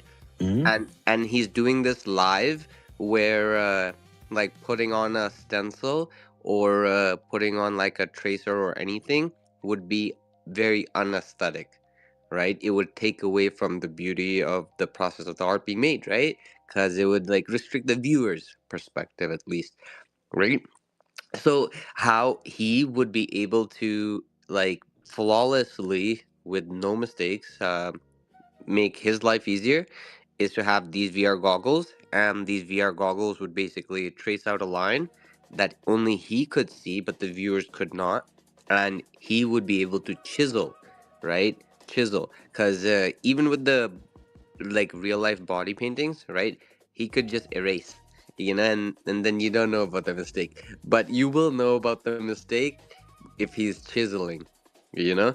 So when he's chiseling the sculptor, does he has to be absolutely perfect, and for that perfection and the whole process of creation to be like good, like nobody else can see, right? So only he can see the lines, just like how in this case only the artist drawing the art could see the reference images in her head, right? Or in her eyes because of the glasses, but nobody walking by could see him, right? And that's why like it's really really cool to watch for people, because they're like, yo, this person just making art, you know. But the tools that the person actually creating it, um it's way easier for them. But yeah, we could still make it work, bro. You can still make it work. It works, it works, it And works, I it actually works. want to say hello to Carrot Lover. I just saw her pop into the space. Thank you so much for being here. If you're on Decentraland, we're at coordinates -149 comma 93, and make sure to claim your OP badge. Bro, the entire market's looking a little shaky, but mana's pumping. Study that. Study the Study that. mana. Actually study that, bro. Like actually go look at Like, I know nobody likes to look at charts because charts are scary and stuff like that, but the market is not looking good for everybody. But Mana is pumping. Mana's at like almost 15 cents right now. Let's go. Nice. Yeah, I don't. Yeah, I stopped trying to predict any markets of anything because reality is just no point.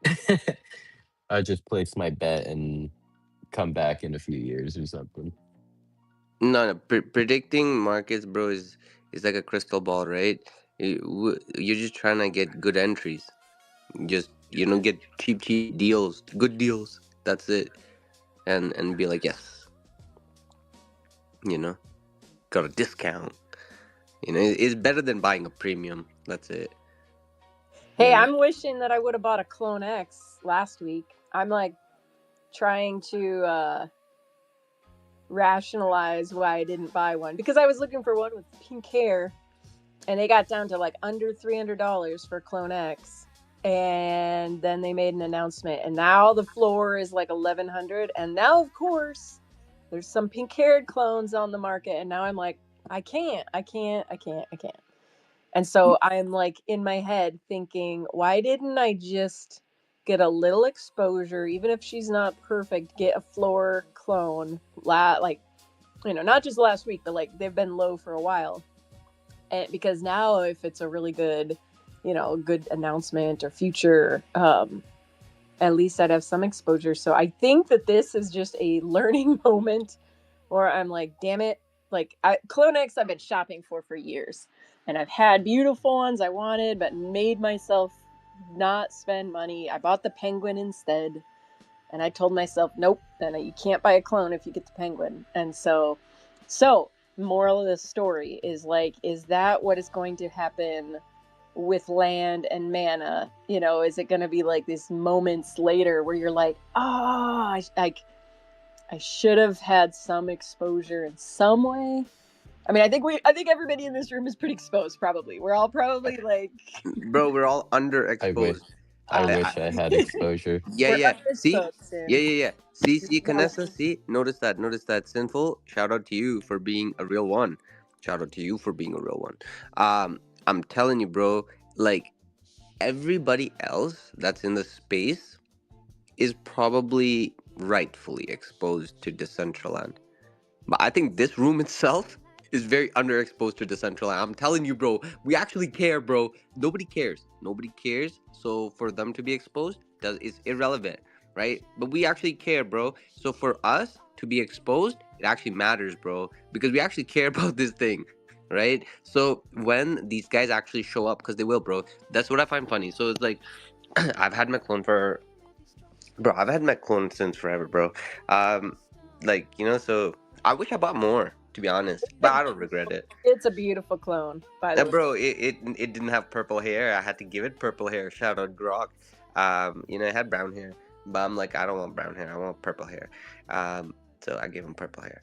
But Wait, you're just like making me realize I could have hair colored all along. yeah, yeah, dude, yeah. Follow me for more financial advice. Bro, it's okay. If you bought your clone when I bought my clone, you would look at the floor price right now and you'd still buy. Um, but that's okay. That's okay. In my opinion, um, bro, I think that pumps get sold. In all honesty, so the people that actually care, they will get the entry that they deserve, and it will be a very beautiful entry. And the people that don't care, bro, they will buy tops and sell bottoms. That's what they will do. We will buy bottoms, and we'll have fun with them, because we actually care, right? So we actually gonna have fun.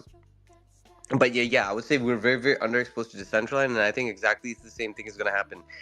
It's basically they describe it as like, bro, okay, I'm obviously a brainlet, so nobody take me seriously, but they describe it as a time-based capitulation, where like staying power has a lot of say, right?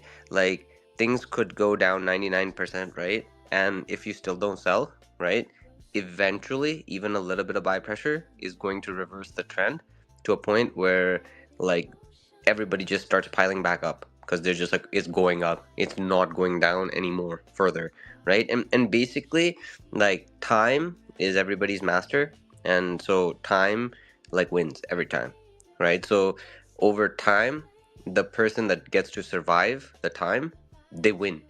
And that's why the people say hodl and stuff like that, right? It's because they basically just don't explain the thesis of surviving time. If you're able to survive time, you're winning. And I think we've basically gotten to the point of the time-based capitulation for most of like NFTs, especially metaverse. Like the narratives that basically have nothing. Like it's just like what are those things called? Tumbleweeds. Just a bunch of just tumbleweeds everywhere.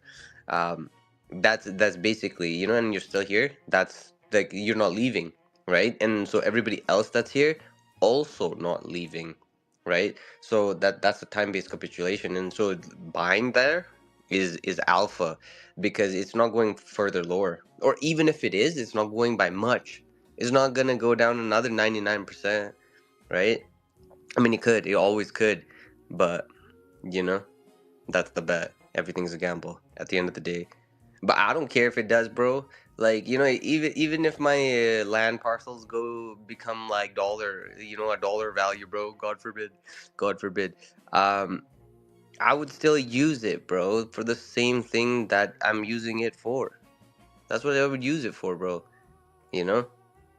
But I don't know, dude. Like a lot of people get scared, bro. A lot of people basically the time-based capitulation is real, right? Is because it stresses finances, and it stresses conviction, you know because the convicted person that has been convicted for the entire time, at the very very last moment they will question their conviction, because they'll be like, oh my god, I've been doing this for 5 years, bro. Crazy, right? um and it's super important for that person to remember that a broken clock is right twice a day, right? And a working clock might go off once a day, right? So the moment that they're feeling, where it's just like, oh my god, like it's crazy, right? Like I've been doing this for so long, it hasn't paid off, bro. If your thesis was right and you were like, yes, this makes sense, bro, do not change in your darkest hour, because you were right all along. You were literally right all along. You were literally right all along. But sometimes it happens. Sometimes it happens, but I pray most times it doesn't happen. um but yeah, like people, bro, I'm telling you, like bro, the time-based capitulation is very very real, and it's so mentally like draining. But bro, the upside, think about the upside. You're literally nobody gonna get better entries than this. Like no one. This is insider entries. For sure. And I think just like my own like mental feelings that I'm having about the clone is like, this is literally what FOMO feels like. Not fear of missing out. Like I did miss out. Like I missed.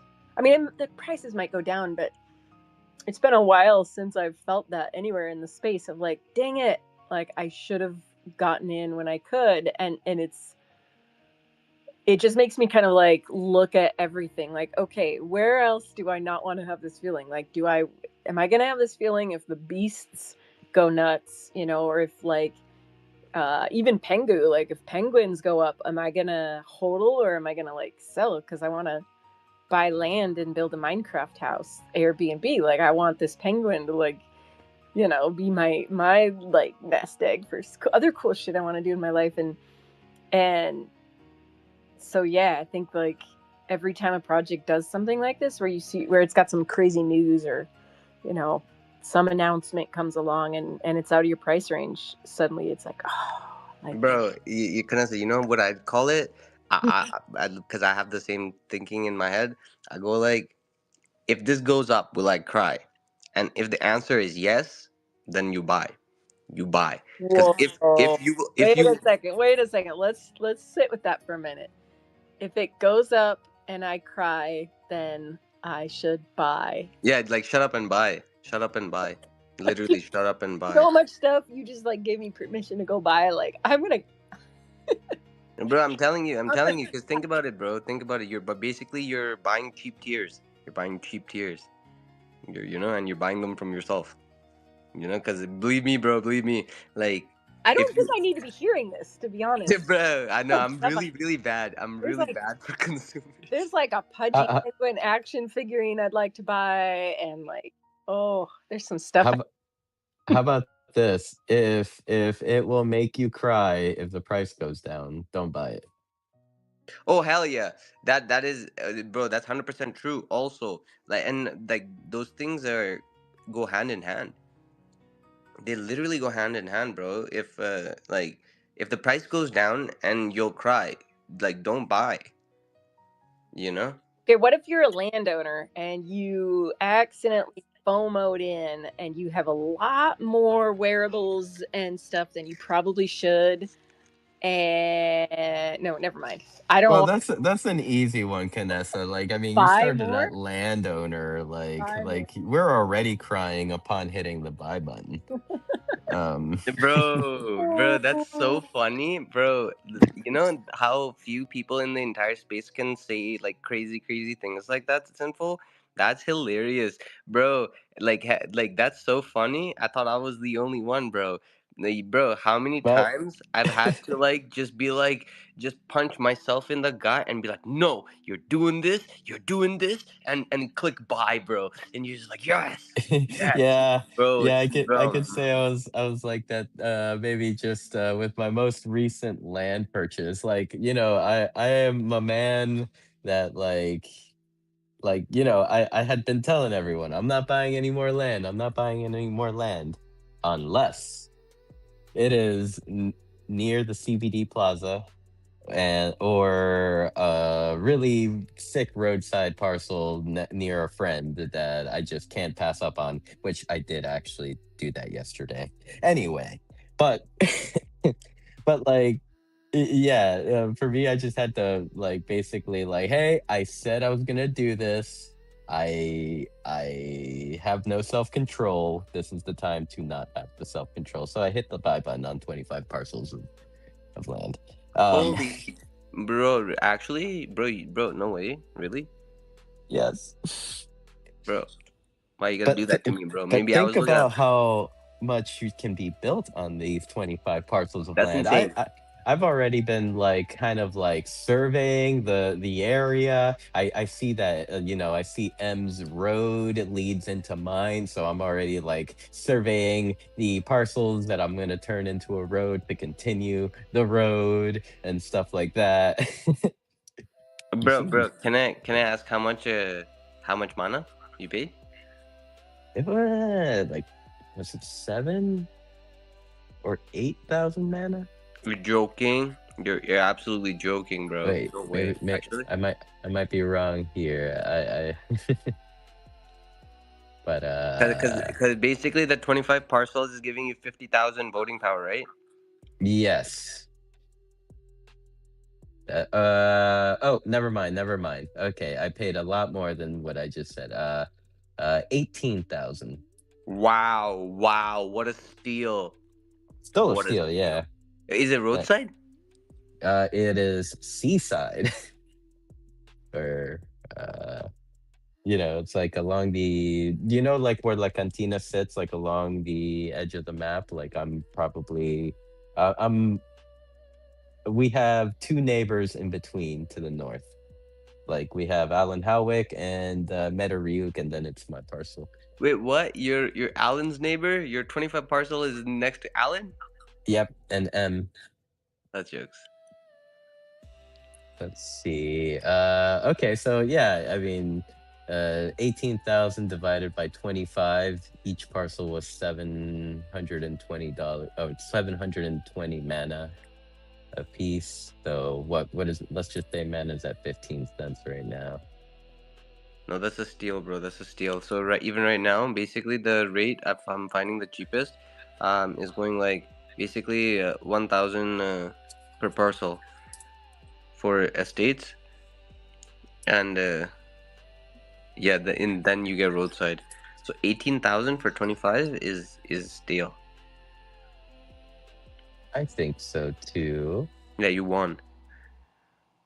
Oh yeah, I think I another see. friend in our community also just bought a big parcel of land. So like that is the best thing about these prices is that, and it's not just the prices are low. It's like specifically this district is being liquidated. So there will be a point in the future where this liquidated or where this district is no longer going through this. So like in my mind, it's not going to be like this forever. There won't be this kind of like huge district land being given away basically forever. This is where the old DG casinos were. There's other districts, so possibly, but like there's going to be a certain point where you can't, like, you just literally won't be able to get big estates. You'll have to buy, like, that's what I used to do, is buy parcel by parcel to like try to put together the biggest estate you can. I found something interesting that I haven't seen in years, for 5 years on OpenSea. I sold a lot of my land back in the day, and like the for the first time, somebody has listed one of the pieces of land that I sold back for sale, and so I'm like tempted to buy it to Bro, buy my land back. you're so funny, bro. That's actually so funny. Is it like a unanimous thing that just like people in crypto just do? They go hunt for their old NFTs. Bro, this is crazy. I've actually paid premiums for NFTs that I used to own, and literally had to like plead and beg the person that owns it, be like, "Yo, bro, please just give it to me. Like I used to own it. Like please, it just got lost. Like just give it back, right? Like just be a nice guy." And they'd be like, "No, bro, you have to pay a premium." And I'd be like, "Okay, okay, thank you, thank you. You know, and just take it anyways, right?" That's crazy.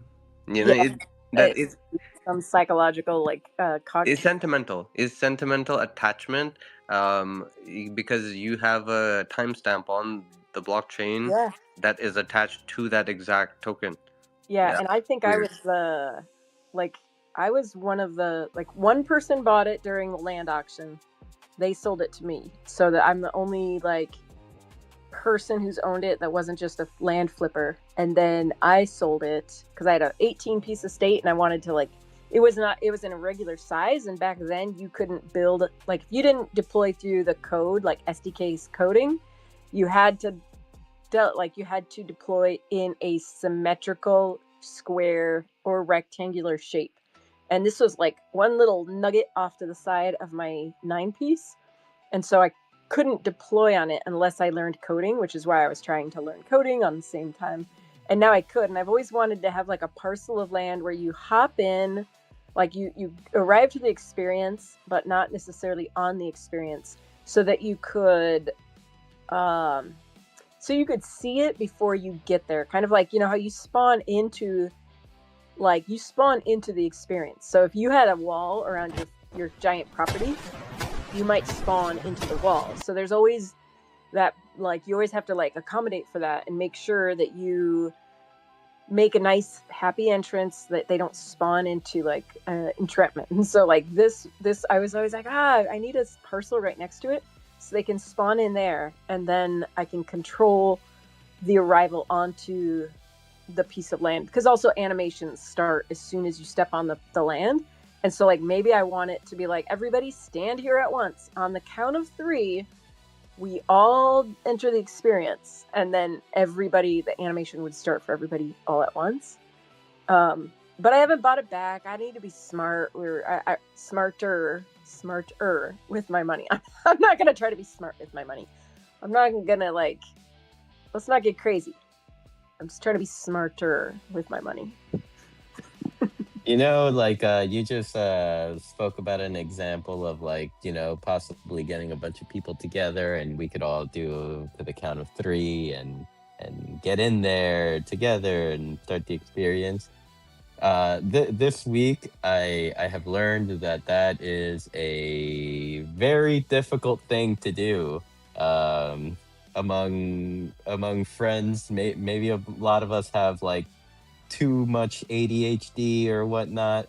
For example, we were trying to test the MetaBeast roaming party OP badge the other day. And we had we had a few of us, and Rustan was like, "Okay, guys, jump to this world. Don't click on the button. Like, I want to test something. I want to test like at the count of three, we'll all spam it together and see what happens." And of course, the moment the people walked in, oh, button claimed, badge claimed, and Rustam was like, "No."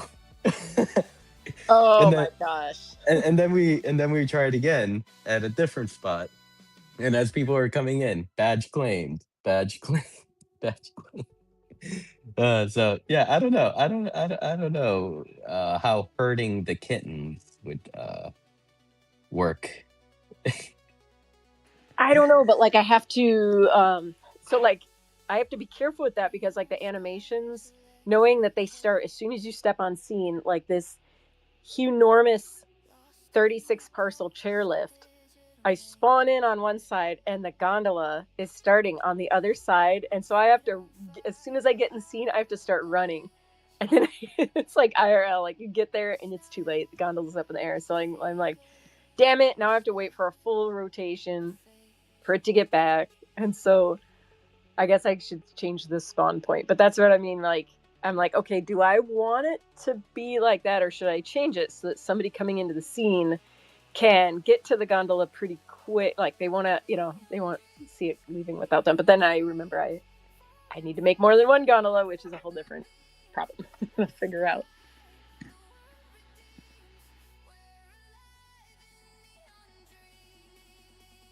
Bro, do you guys know what the land stats are like?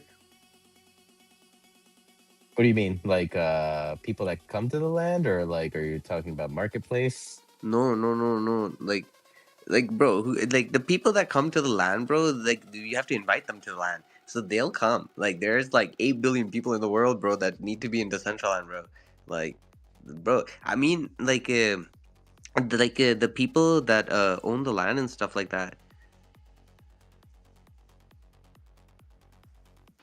We know, like you're asking, sorry, if we know who owns like a lot of the land. I would say like even like the just the numbers is like how much we like is there, how much the community kind of has, what's That's all, That's a good question. It used to be, I think, the magic number, and this was like 3 years ago. Like it hit me because there were like 400 unique wallet addresses that own land in Decentraland, and a lot of those are duplicates because you have like I have my land spread across a bunch of different wallets. And yeah, it was this wild number of like how many. There was a ridiculously small amount of people that have like a huge chunk of land in their wallet. I think that this district, as well as some others getting like dispersed, like sold at low costs, has absolutely like put the land in the hands of people that are going to build on it. I know that like for this area where the cantina is, we like the landowners or the people that have land here. There's a map that we share, kind of internally that like who has land where because you want to know who your neighbors are. Um, and yeah, so there is that, but I would love to see an updated version of the land stats. I mean, if we look at OpenSea, like I know, like you mentioned, there are people with like multiple wallets and stuff like that. But with the OpenSea, at least it says 8,559 unique owners. So I'm guessing that would be unique wallets.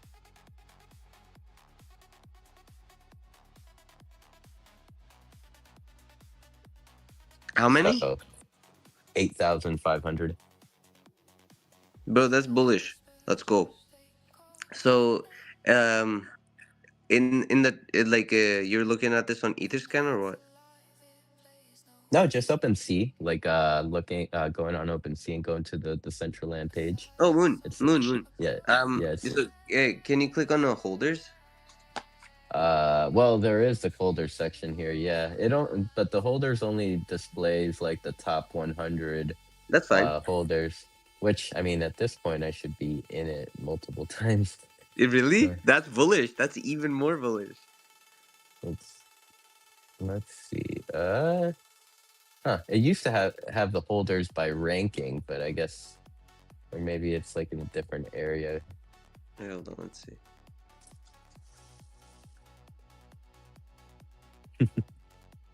But but yeah, I mean, for example, to Canessa's point, okay, speaking of like the ridiculous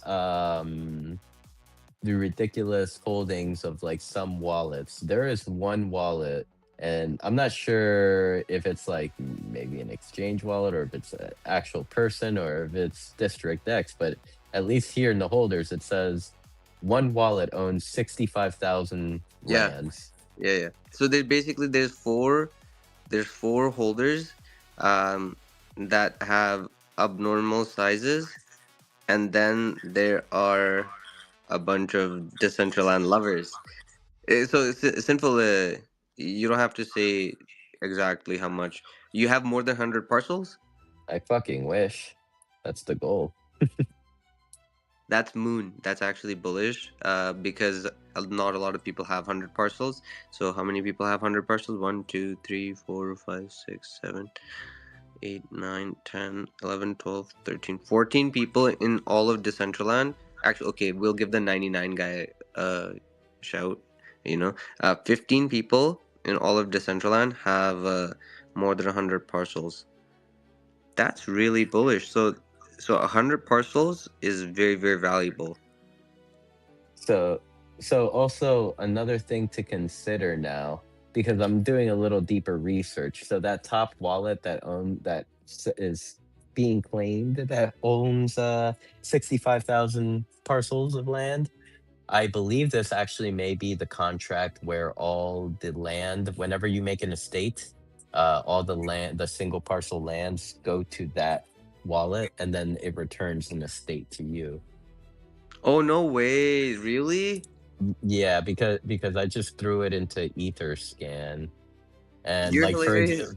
for example, I can see a transaction from 2 days ago, and from our friend Alan to his good friend. I'm gonna not disclose, but it's all there.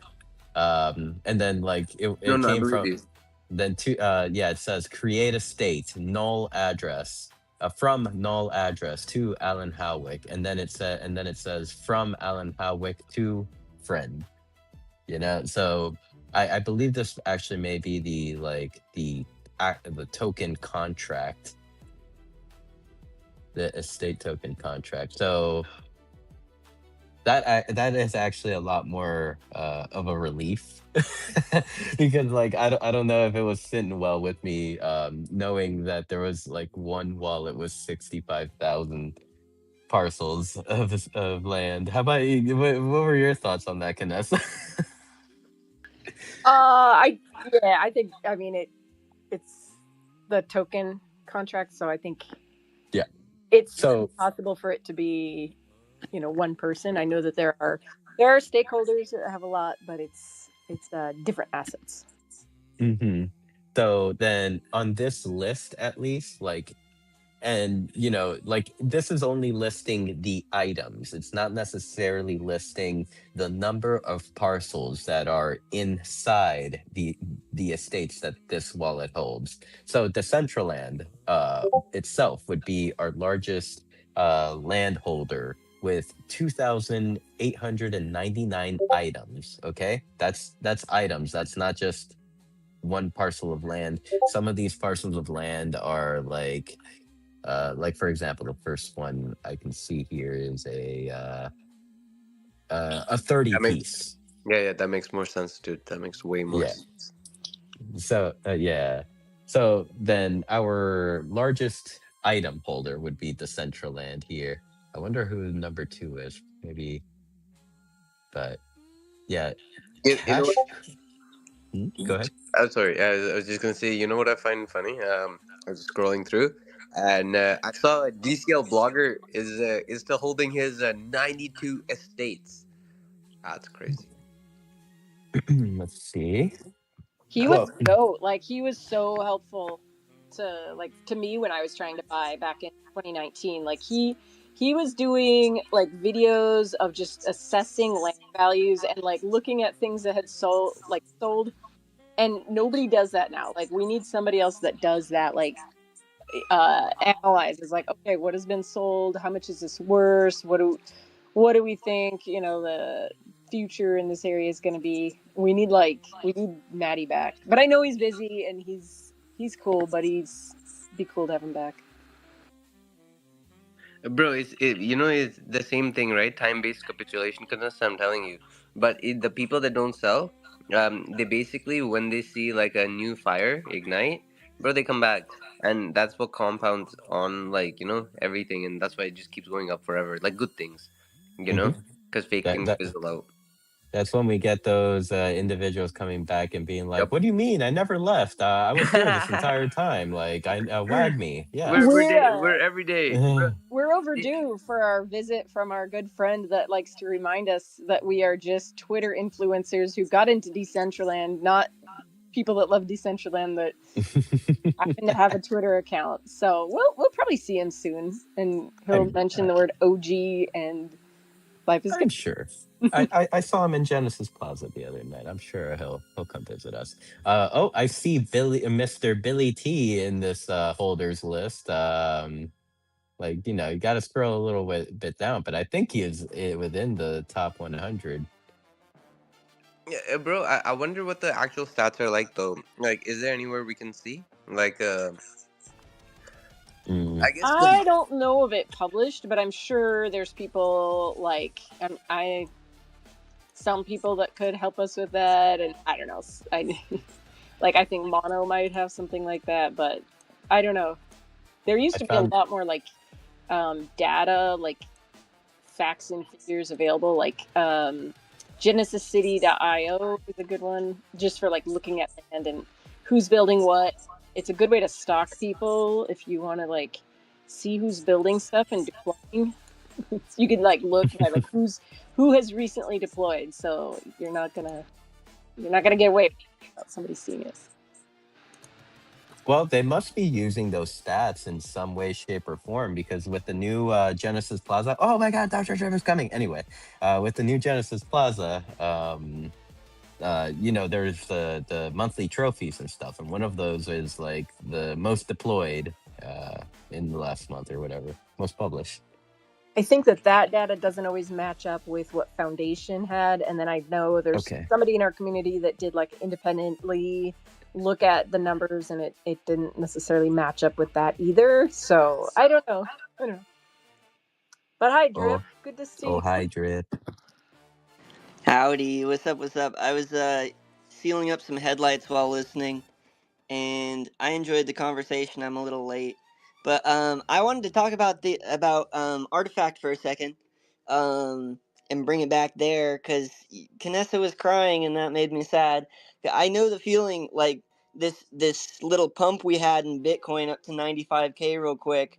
Um, I've been kind of into Monad a bit, and it caused like a pretty big pump there, and the prices coming back down to earth. Get like I had that feeling like the prices went so high. I was like I'm never gonna get what I wanted again, and it felt like you just get this tunnel vision, like the prices are never coming back down, and then of course like a day or two later, like it came back down, and I have mixed feelings about that, right? Because the bag I was looking at kind of dwindled up, but the feeling goes both ways. Like the FOMO is such a real like knife in the gut when it hits you, but then it's like when the drop happens, sometimes that doesn't feel good either. So um when it comes to the Artifact thing, like all of it is speculative. It's on the news that Nike sold it in December, which was right when I switched back to my Doodles PFP, right when they were selling it, which I bought Doodles at McDonald's top. So it was probably the biggest. I don't even know how to describe it. I don't want to be sour, but that was the biggest financial experience that I've had ever. But so needless to say, I understand, like, the demand will come and overnight it'll disappear. There's been other quick pumps of artifact for different reasons. And I mean, this seems to be real news that it sold, and worst case scenario, it sold to nobody and the floor comes back down, and we're all like, that was close, better, grab one. Or we find out it's someone amazing and it takes off, and it's like it could go either way. It's highly speculative that anyone's bumping this from $250 to $1,100 overnight, but people are buying it. I know Make just bought one. Um, some people think that it will take off. There was one piece of alpha that I was dying to share with you guys about this, because of how I experienced that feeling of it's never coming back down. And again, it might, but if it doesn't, there's a lot of people that are buying up clones, but there has not been the same I guess increase in buys for Artifact Project Animus, which is the pets, the little pets. They were just like $20 each, and now they're up to $100. So like the floor went up.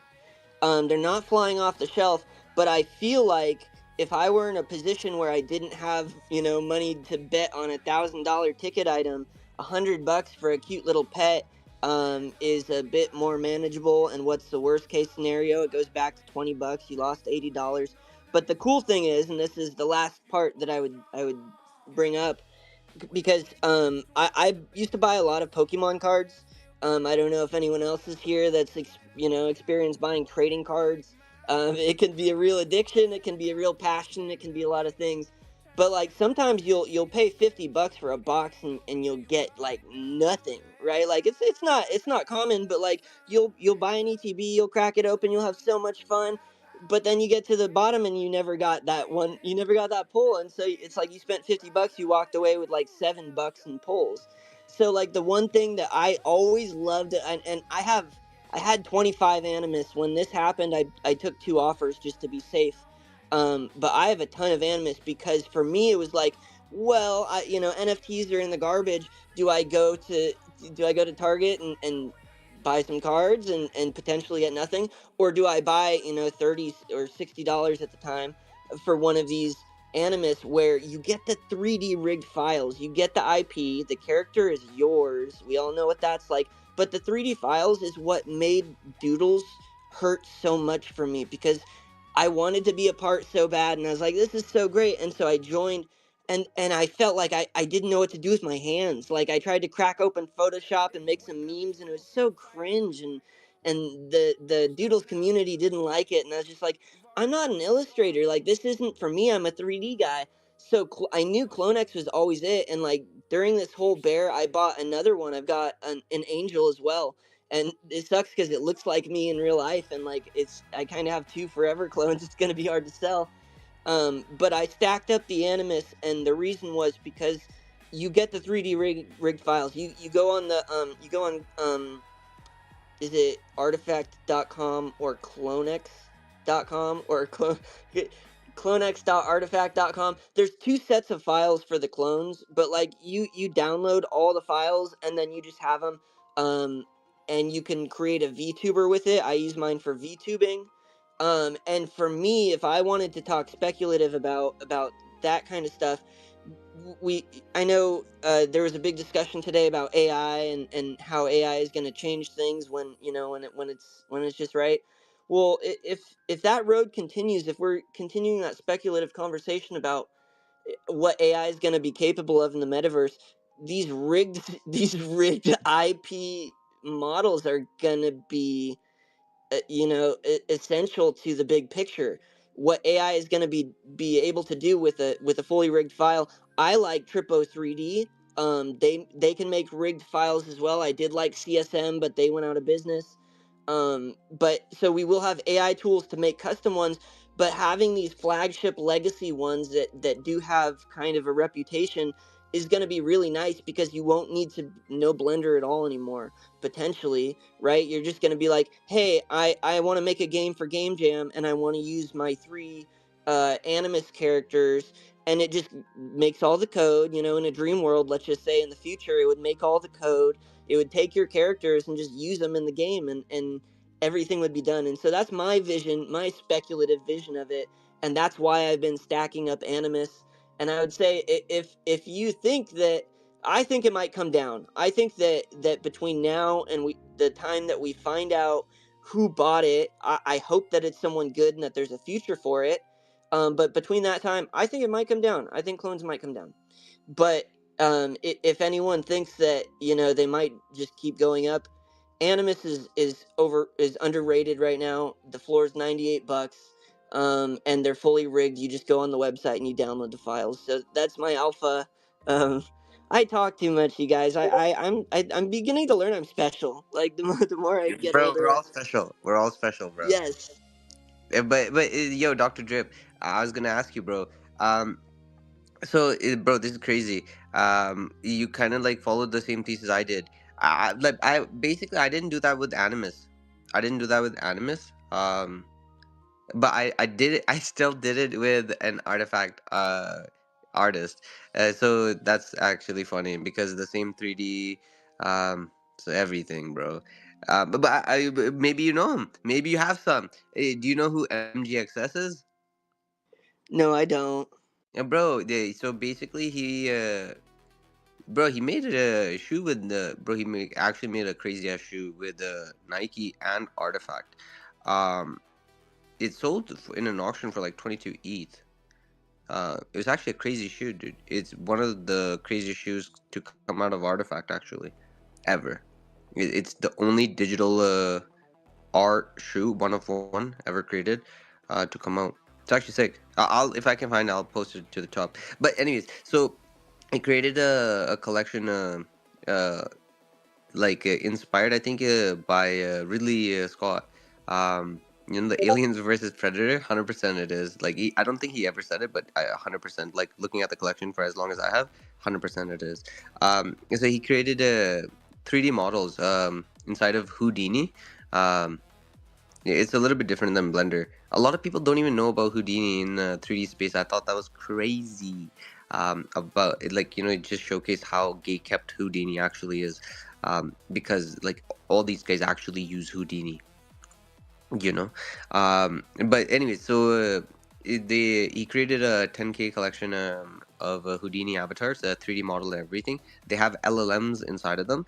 They all uniquely create their own like art. It's all like one of one, and it's unique to them. And even on top of that, they have conscious, and they have you to actually help you guide their conscious.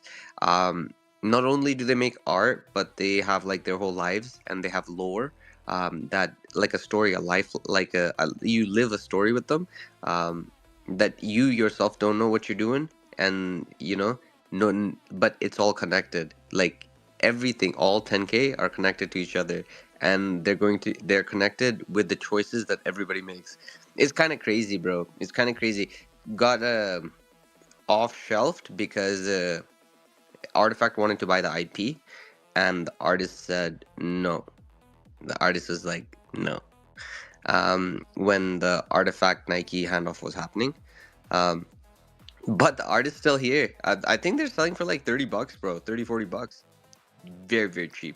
High end 3D assets with LLMs inside them. They come with 16K quality renders also. The LLMs reminds me of Chrono T as Approximate on. I know those have like deep lore and like LLMs connected, and also, dude, the op.xyz avatars, they all have that, like whether you get one of the base avatars, I know they have it enabled. I think you even get to apply an LLM to your custom avatars. Like my doodle, I was setting up an avatar, and you get to put the lore in there and describe it. And I haven't messed with that much, but I think that might be a key. And what we're speculating about here is having AI be able to man these these entities, these 3D models, to connect the AI sphere with the metaverse sphere. Yeah, that's really dope. You're killing me because I can see it. I can see all of you guys that have clones, and then me who doesn't have a clone. But I can see you guys like programming in the characteristics of your clone, and like we could make a comic series that I bet within a short amount of time, or maybe it's already in existence. Like have AI like give it the plot, give it the kind of guide it, but like I bet it could do all the rest. Like I bet we could have a freaking clone movie in no time. And Yeah, that's the thought. I'm like, I'm shopping again. bro, I'm telling you, Canessa, don't shop, don't shop. Basically, like turn off your wallet and then shop, because essentially what you should be shopping for are traits. You should be shopping for like Yes, what is actually like speaking to me, because like I think you've already I've established the pink hair, right? I've got her. I have found her, and that's also why I didn't buy, because I found my clone. She just hasn't been on the market for a long time. I don't have Really? enough money, so I'm safe. I'm safe. I don't have anything to sell. Just Show us her if you okay, want. I'll find her. I'll okay. Yeah. Bro, I've had clones like that too, bro. I'm telling you, bro. You know, it hurts. It hurts. I remember there was this one clone I really wanted. It was like a girl clone too, bro. Like a lot of people say that, it's like, they go on the floor faster or something, right? But bro, I'm telling you, this clone was sitting at like 1.5 ETH, bro. I'm telling you, and I wanted it so bad. I really, really miss it so much. I would trade my clone that I have right now for her. I'm telling you. And somebody bought it, and it Oh, never, yeah, it never got sold again. Never. Well, the angel that I bought was the one that looks like me was actually the one I wanted originally the first day I was ever looking at clones, and then I bought this one because it really resonated with me, the tattoos and everything. Uh, but yeah, it was when the dumping was happening when I was able to. It was and someone it was someone's forever clone, and they dumped it, and I scooped it for $1,000. So yeah, the ones that you stock for a long time eventually, and I have to say, it is extremely satisfying when you end up getting that dream one, you know? oh, I can only imagine. All right, here. This is I think the one I would want. She's got the scar, which is kind of hidden. You can't see it, but it's got the red background and like, oh my god, the Your outfit. your And clone tells a lot about you. I'm just saying. I've thought about like throwing out offers, and then I slap myself in the face, and I'm like, "We're not spending money. Stop!" And then I'm like, "So maybe just because, yeah, maybe it's sitting there for a reason, and she's just cooking, and I don't know." So, and it also feels good to like, because I told myself no.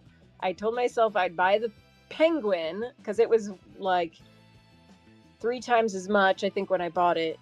Significant investment, and I was like, "This is it. No more stupid NFTs."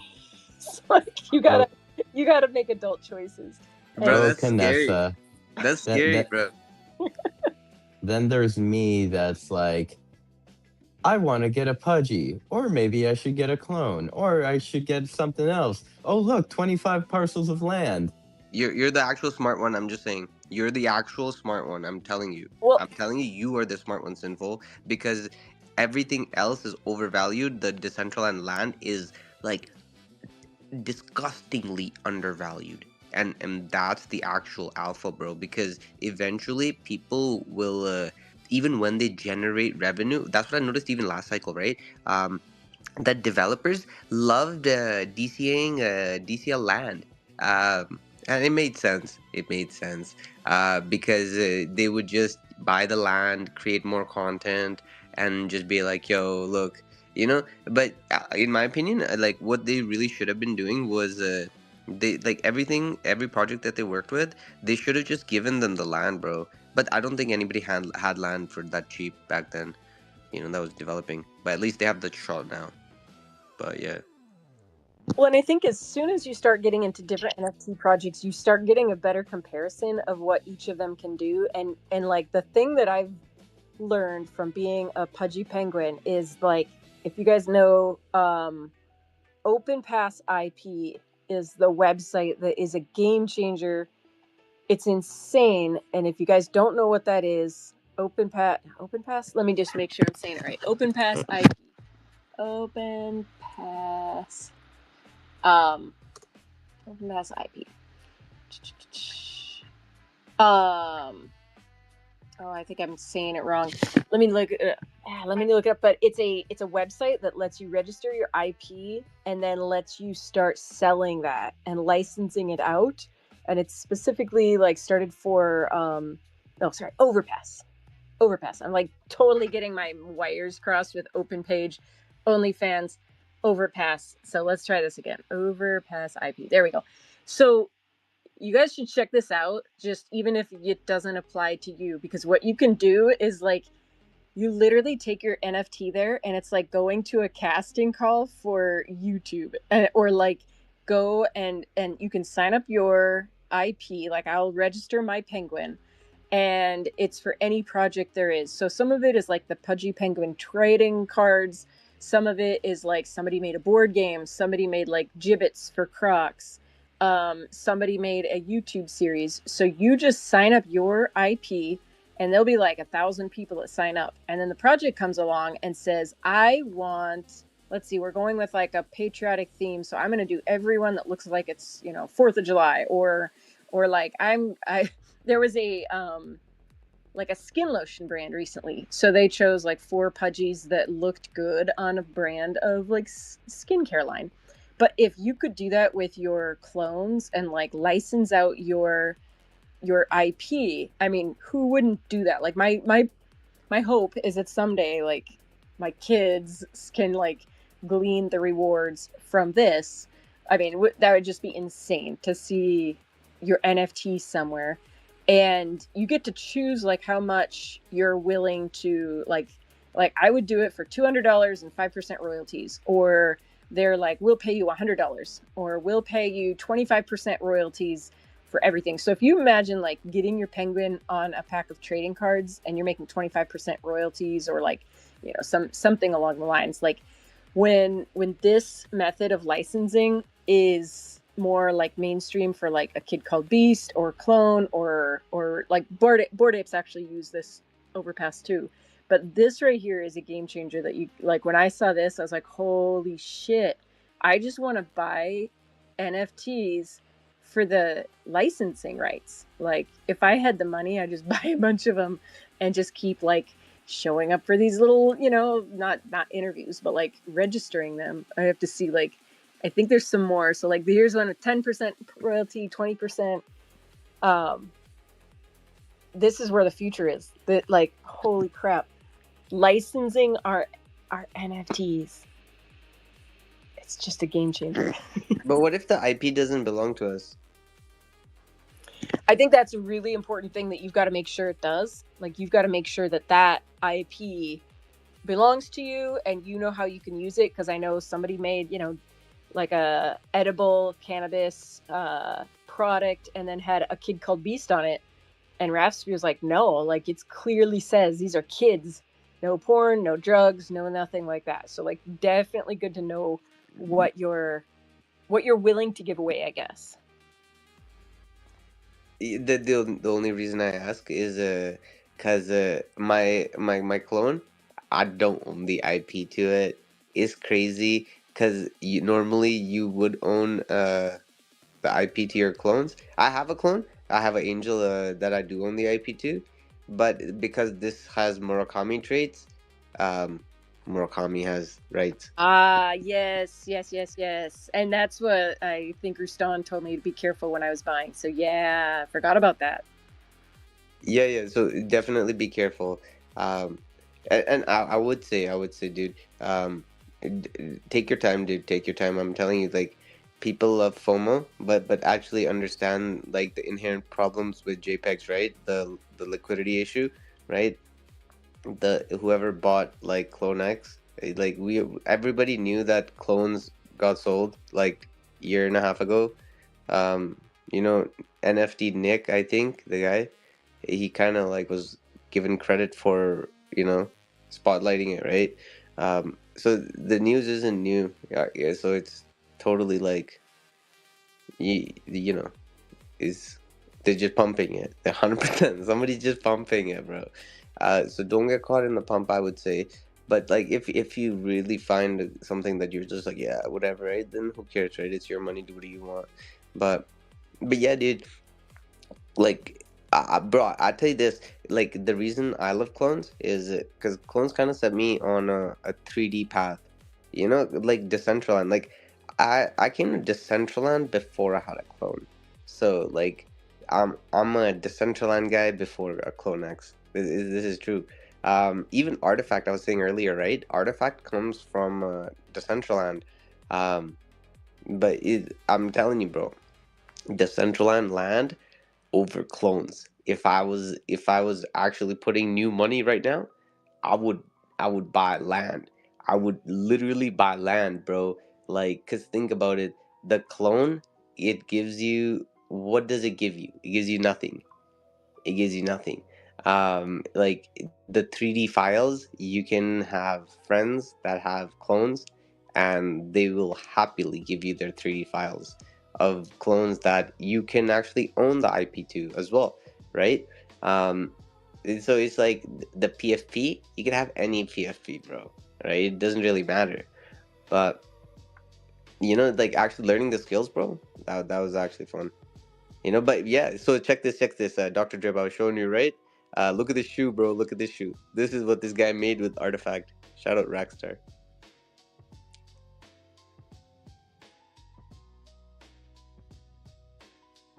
It's crazy, right? Damn, that's dope. Yeah. Bro, it's real, bro. It's real. It's a real shoe, bro. It's a real shoe. These guys would tell you that it's not real. It's real. Okay, well, too late now. Your boy is back. Can you see me Hey, now? yo. I actually got this because of Drip and Ruston helping Mr. Cat making something so dope while they were rocking their clones and it being so helpful as they do. And then I sent the thing about it getting sold. I was like, damn it, I always wanted a clone. And yeah, Dr. Drip and Ruston absolutely came and helped Mr. Cat cook for us all. I can't wait till you see, but I'm so excited. And yeah, just want to send some love. Somebody's, I don't know who for Rackstar is, but kiss my ass. Other than that, everybody's good. Sin, tired, how you feeling? Well, I'm chilling. The Rackstar's a good dude, bro. He's just he's he's got mental illness just like the rest of us. But he's my brother. He's Well, good stuff. He's I just chill. believe it. Still down in. Anyway, great to see you all. We just had a painting party for Sophie. I hope you all had a good time seeing Dad embarrass her daughter last night. And thanks for giving the stack another try. We really appreciate it. I think we were pretty much running smooth. There was a little discrepancy we got to get through, but moving forward, fam, so excited to be open. Can I also just say, wait until you see the texturing and the baking that Mr. Cat and Drip made happen. I swear to you, I think it's the most beautiful texturing I've seen in Decentraland yet. So huge love, Dr. Drip, and totally inspired me to go get one of these. Did you just get that make, or have you had that? No, I got it on whenever we were, I guess, on Thursday. Oh I got it wow. Thursday. Okay, I thought you just like changed it. I assume, I don't know. Like I thought you had it. So wow, that's super super big. Congrats. I was waiting. I have wanted one, and I've had access to clone files for a while with a former client, and I sent Drip and Ruston in that group like, hey, it looks like there's a whole bunch of energy, and I went to it, and I was like, oh my god, I got a pirate hat. Let's go. That's a cool looking pirate hat too. Yeah, that jacket's nice too. Yeah, I like green Sapphirs as well. I like the Murakami drip wings. Like he was saying, he can't license that, but the reason why people used to like the ones that have a type MK drip is because when there was drops, they would get special drops that were Murakami, flavored, and so those ones actually went for a premium. I like the edit you've done, which is another thing to bring up. Like if you get one, you got the wrong color hair, you got, something about it is not right. You could totally edit it. There's nothing wrong with that. People, all kinds of like really well known community people rock custom JPEGs. Um, I like that it's an angel, but it's kind of with the wings and with the half horn coming out. It kind of looks like it's got a little bit of, it's struggling with its dark side too. I love Makes the ghost pirate hat is that used to be a grail. I thought that jacket is the Rockstar jacket is nice though, and just the color scheme is sick. Hey, let me ask you. There used to be when I again we're going back almost 3 or 4 years, but there was I know there's clone tools for Blender, and I had that extension. But there used to be something where you could come in, drop your clone in, and make quick poses or renders and stuff. It was a community member software. Do you know what I'm talking about, Trip? Like I thought it was called Clone Tools, but it That was is something Clone else. Tools. Yeah, let me see. I'm opening up my old version of Blender. We've got Clone Tools and we've got Clone Converter, which Clone Converter is the one where it optimizes it for you, which is pretty cool. Um, Clone But Tools is the one where you're setting up an environment. It's got custom lighting presets. I actually use that tool for a lot of renders I do. That's just not even clone or NFT related. You just set up like an environment. You set up nice lights. Maybe it's got like presets for like reds and purples and like all these different and you just snap your fingers and you drop your asset in. It's ready to render. So I love Clone Tools. But was that the software or was that the like there was I know the little side extension for Blender, but there was almost like one you could like pose it in its own software. It'd be like karate. You could make like karate moves or make them like change into a different pose with a button. Or was that Clone Tools? I Are you talking apologize. about Mix Ammo? It wasn't Mixamo either. It was like a standalone. I have renders from my former client that I took his clones, and you would just very easily import your clone into this standalone software. I'm pretty sure it was community made, and you could drop in backdrops to your clone or change the pose at will without ever going into Blender or Mixamo. Are you Oh, talking about Project Phoenix? Because that's like running off Unreal Engine. But man, that I'm gonna dig through my notes and see if I could dig it out. The other thing I did when I was working with them was I made him Snapchat filters. So I'm really excited to figure out, if we could get this into like a virtual face or something like that and give it a crack. Yeah, I'm thinking of tools. I know the Proximate team is working on a something that you drag in your VRM and it poses for you. That's exactly like that. I think it's web based. Project Phoenix, when it was released, it was gnarly, but it looked like a full on like it looked like the Tony Hawk's Pro Skater loading screen, and you'd flip through your clone and the outfit and stuff. But it wasn't really fully developed. I thought they open sourced it. I know they open sourced it because I downloaded all those assets. But that was Unreal Engine. It was a little bit complex to download and get running, but I think they made it so that it's all a standalone program. I think that's what you're talking about is Project Phoenix. I'm gonna jump back through my notes and just see what's going on.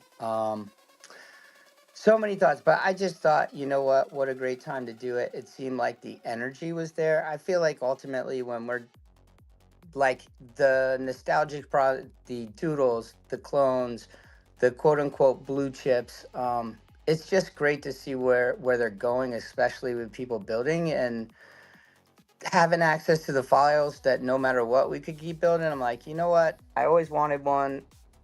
Let's do it. Daddy needs a. It's my birthday present. Happy Happy birthday. birthday. Not yet, but it was an early birthday present. Oh, good. This month though, I got my daughter's was obviously yesterday slash today, as we have people here. But I want to tell y'all I love you.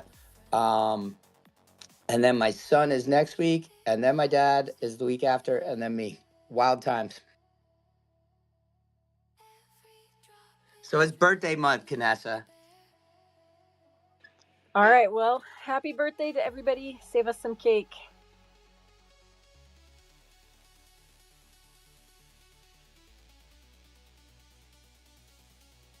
Oh, and how do we know what traits are off limits? Because like the clone, my dream clone, she's got that little logo. Would that be off limits? So you get like, okay, so if you buy one, are you talking about like the artifact logo? If you're trying to take that, let's say that you want to publish the hoodie that your clone is wearing inside Decentraland, you'd need to optimize it and decimate it and do all that stuff. But let's say that you got it down to a low poly version, but it has the artifact, whatever it's called, lightning bolt on it, then I think that you do need to scrub that off. Like, you can't publish it with the logo on it, but you get everything, and you get to. It's only the Murakami drip trait. It's called MK drip as the actual trait. Um, if you have anything that has anything Murakami, like an actual MK drip trait, then you do not get. It's like a super limited license where you just get to use it, but you don't get to like publish it and reuse any part of it for commercially. So if you're trying to like get one that you fully own and you could do anything you want to be part of that, you avoid the MK drip trait. That's pretty much it. The MK drip type is the one. Okay, and is it just one trait? Like you said, wings, or is it like a bunch of them? No, there's a bunch of them, but they all would have that type MK drip. Okay, I'll keep my eyes out for that. My clone is an MK, is MK, right? I don't think so. Let's fucking go. It's funny to hear people celebrating because, like, like the fact that Murakami collabed with the collection was huge, and he's still a major art. He didn't rug, and he's the way I see it is he's the what's the Edie Sedgwick guy? What's his name? Trip, can I just ask you, but is all Clone X Taka Marikama, if it's listed in the name, are all clones listed in the name or only his No, traits? Yeah, no, so that's just this the is a collaboration. Murakami. Because it says it in the title, like Clone X No, no, dash no, X no, no, no. Sashi Marikama. No, that doesn't mean that. No, that just means he Oh, collaborated with the entire collection. It would need to have the MK drip type, and then that means that you're limited to your license. okay. So we're back in the running. The license is getting better, and I think in our world that's even more awesome. Um, Either way, I'm excited just to keep rocking with everybody and building. And there are certain things you always want. I feel like pudgies are one of those things. Mutants are one of those things, right? Like the blue chips that really led us down the path are always fun to have.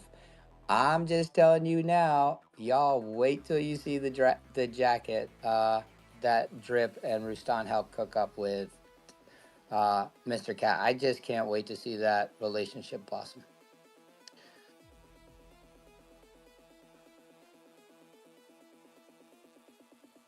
One other thing, because I know it's getting late and I actually have like 10 people in my house, which is even more. I'm hiding in the basement. Drip, what was the I've been dying to know, what was the software that Mr. Cat was using that wasn't Blender? Was that CAD he was designing in? I think you're. So the one he was using with us was Adobe Substance Painter, but I think you might be conflating with something else because before he was using Blender, he was using, I don't know, 3D Max or something gnarly. He was using some crazy paid software, that the regular folk like myself can't afford because it's like it's expensive monthly. But no, so he's jumping into Blender as somebody who's very experienced in other 3D, like he's like a 3D, like a serious 3D person who as far as I understand, he's a little bit less experienced with Blender, but he fully knows Adobe Substance Painter, which is a texturing tool. He made every one of our beasts by hand. All 10,000 were made by Mr. Cat.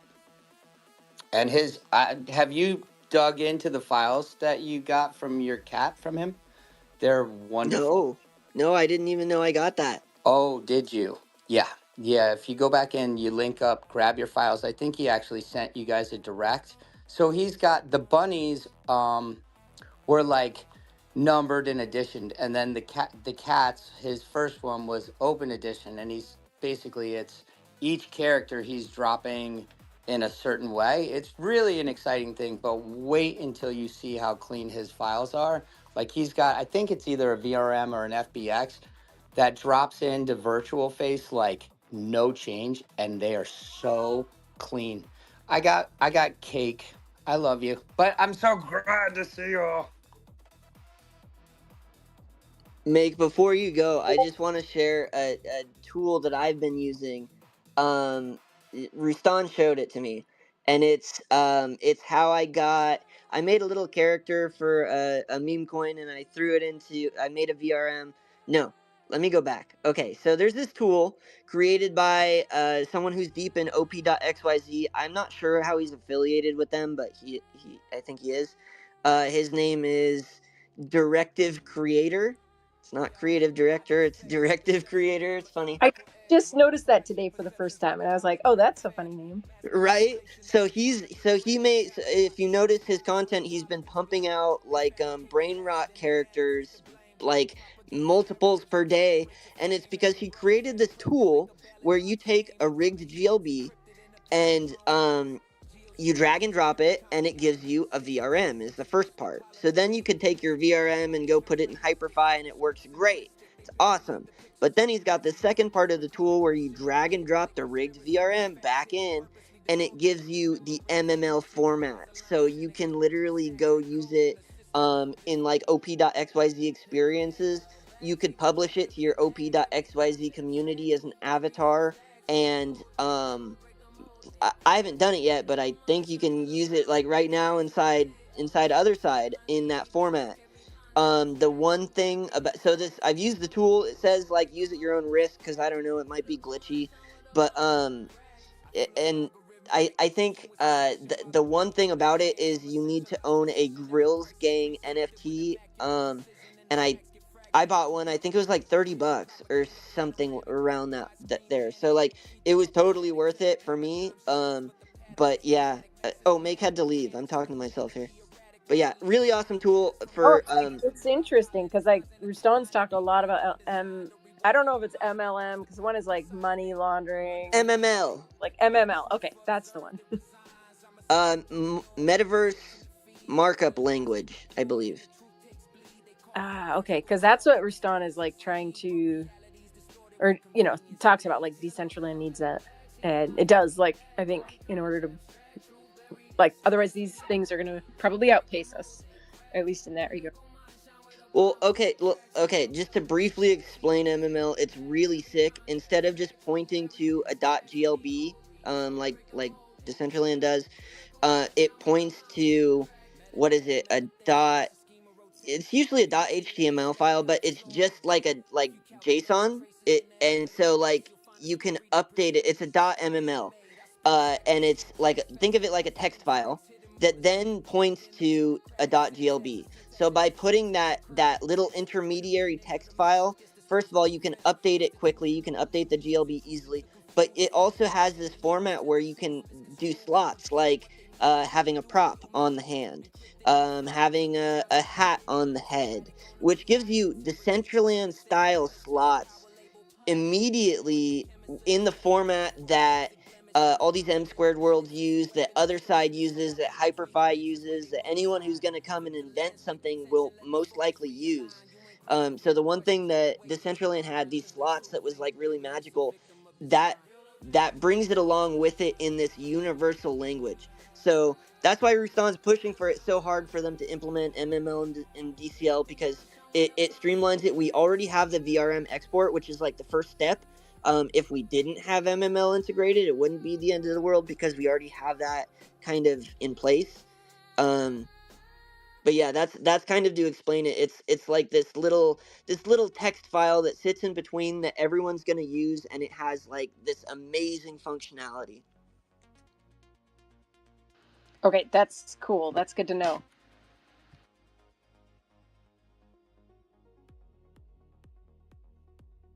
And Indeed, indeed. I thought I Oh, saw go Make ahead, come Pooh. back up, but I don't see Make now. No, I don't see a make either. But I mean, what do you think about starting to wind down, Canessa?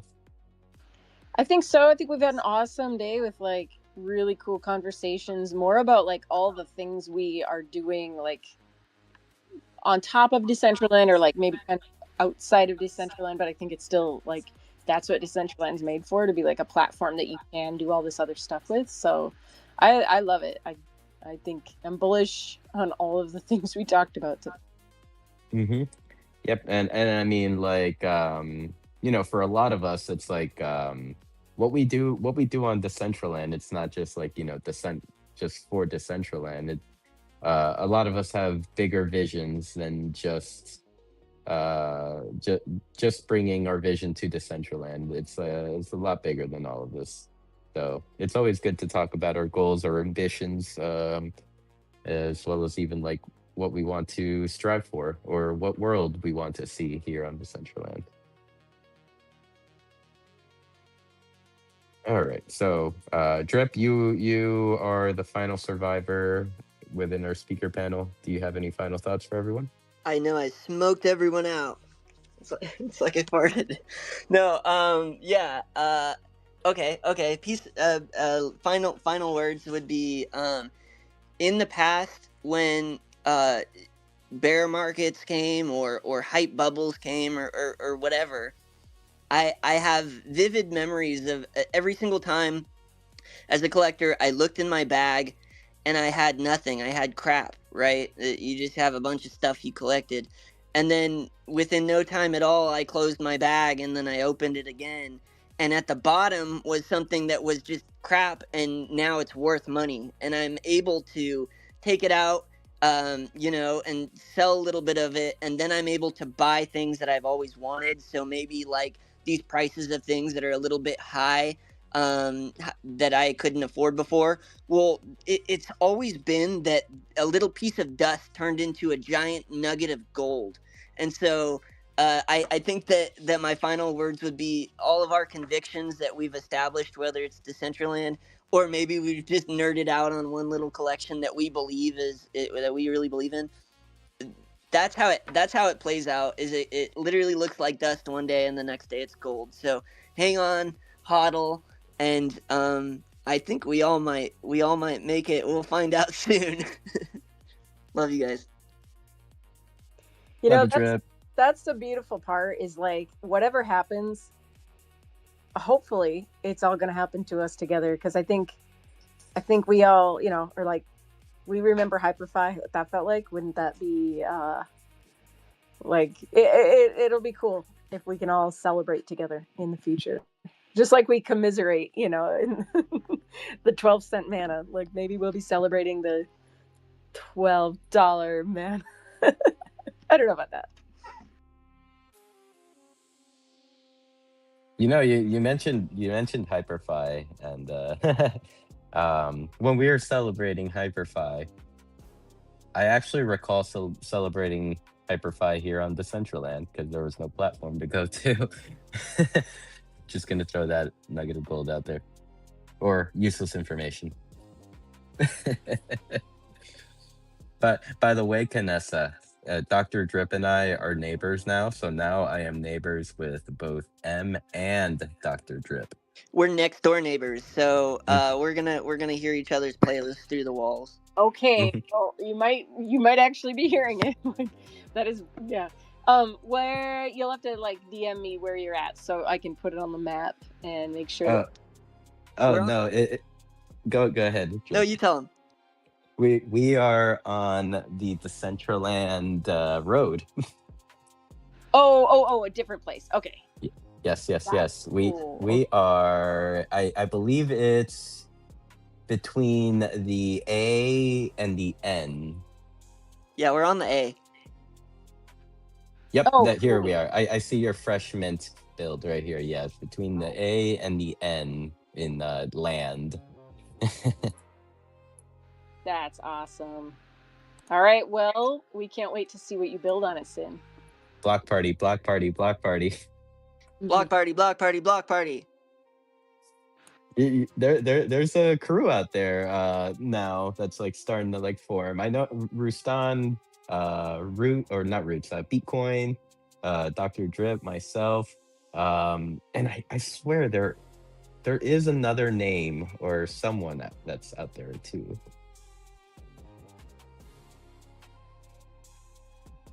Oh well, maybe I can't remember.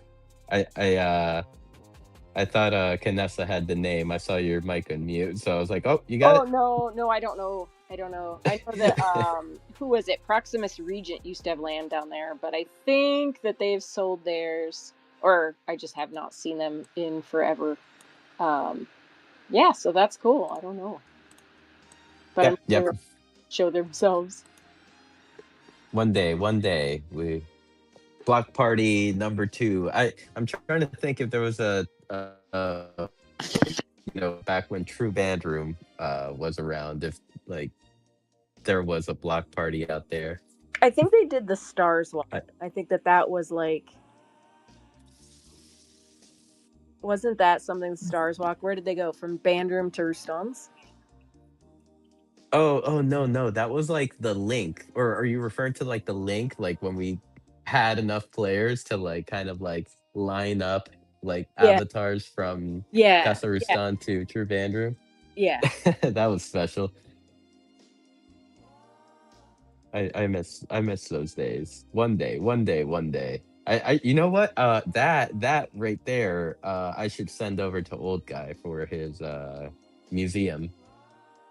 That is a memorable moment for sure. Yeah. But I like all the people that are here now, and like, there's something definitely like organic about being here with everybody that is, here when it's not easy to be here necessarily. I think it's one thing to be here when everything is like fun and games and grants are being given out. I don't know. I respect everybody so much that's here right now. You're the goats, the real goats.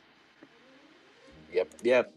Alrighty. I'm I'm Vanessa, actually I'm actually scared we're gonna miss that one day.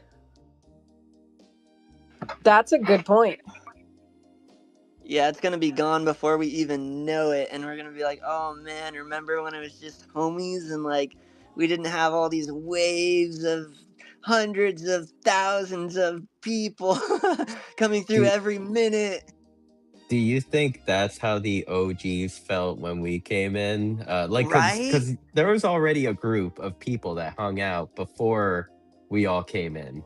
And they were Like, not very nice to us. They were not very chill. We'd be like, "Hey, what up?" And they'd be like, "Hi, I hate you." yeah. Yeah, your layer twos are not nearly as cool as my layer ones. No, but in all honesty, it's like, yeah, we came in, like, yeah, there were OGs already here. Some of them were great with us, like, like, can't deny it. Others not so great, but like, the ones that came in through, I guess we can call it our generation, like a lot, some of us stuck by. We've built our own communities. We've continued to prop the overall community up and help others, and yeah, bring new people in. So um that kind of is where I go back to the, like, I can do anything on Decentraland if I wanted to. OG doesn't like me, I don't give a shit. Like, I'm gonna go over there and like stream my content or make some friends. I don't yeah. I don't need your approval, Mr. Board Ape Yacht Club holder. Alrighty. So I guess Kanessa, do you have any final thoughts, comments, concerns?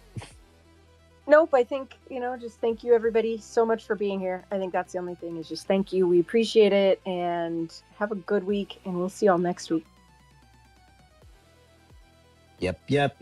And I see you down there, Chrono. Mew Mew loves you, bro.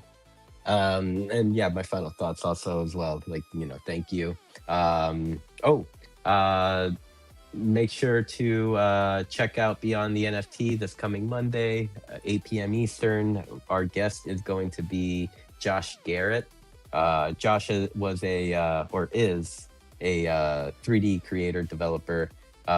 He was very heavily involved in spatial, but I am hearing some rumors that he is has taken a shift and is developing something of his own. So I'm very excited to hear about this, see what he's been cooking up, and I mean maybe even if we're lucky, we can find some interoperability between that world and Decentraland, if it's allowed, of course. So, yeah, thank you everyone for tuning in. Let's take a look here for some future events.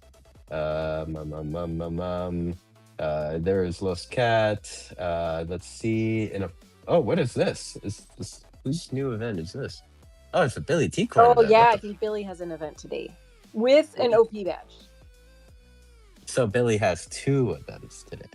Uh, Yeah, because I think I saw he was having a hard time getting one approved on the event board in time. So it, well, it's on the event page on the website. I can say that. There's a new user help. Uh, yeah, new user help. That's what it's called at Genesis Plaza. Billy T Coin is hosting that, and then after in 45 minutes after that, in 1 hour, there is ABC Decentraland tours.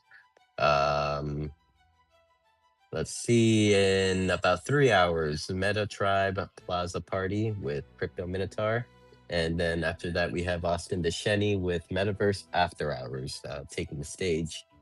Hmm. I'm not sure if this is correct. I see a Dow Town Hall tomorrow. no, that's not Everyone knows correct. they don't work on Saturdays and Sundays, like whether you're in the Dow or Well, Decentraland Foundation. some of us do, some of us do, but not.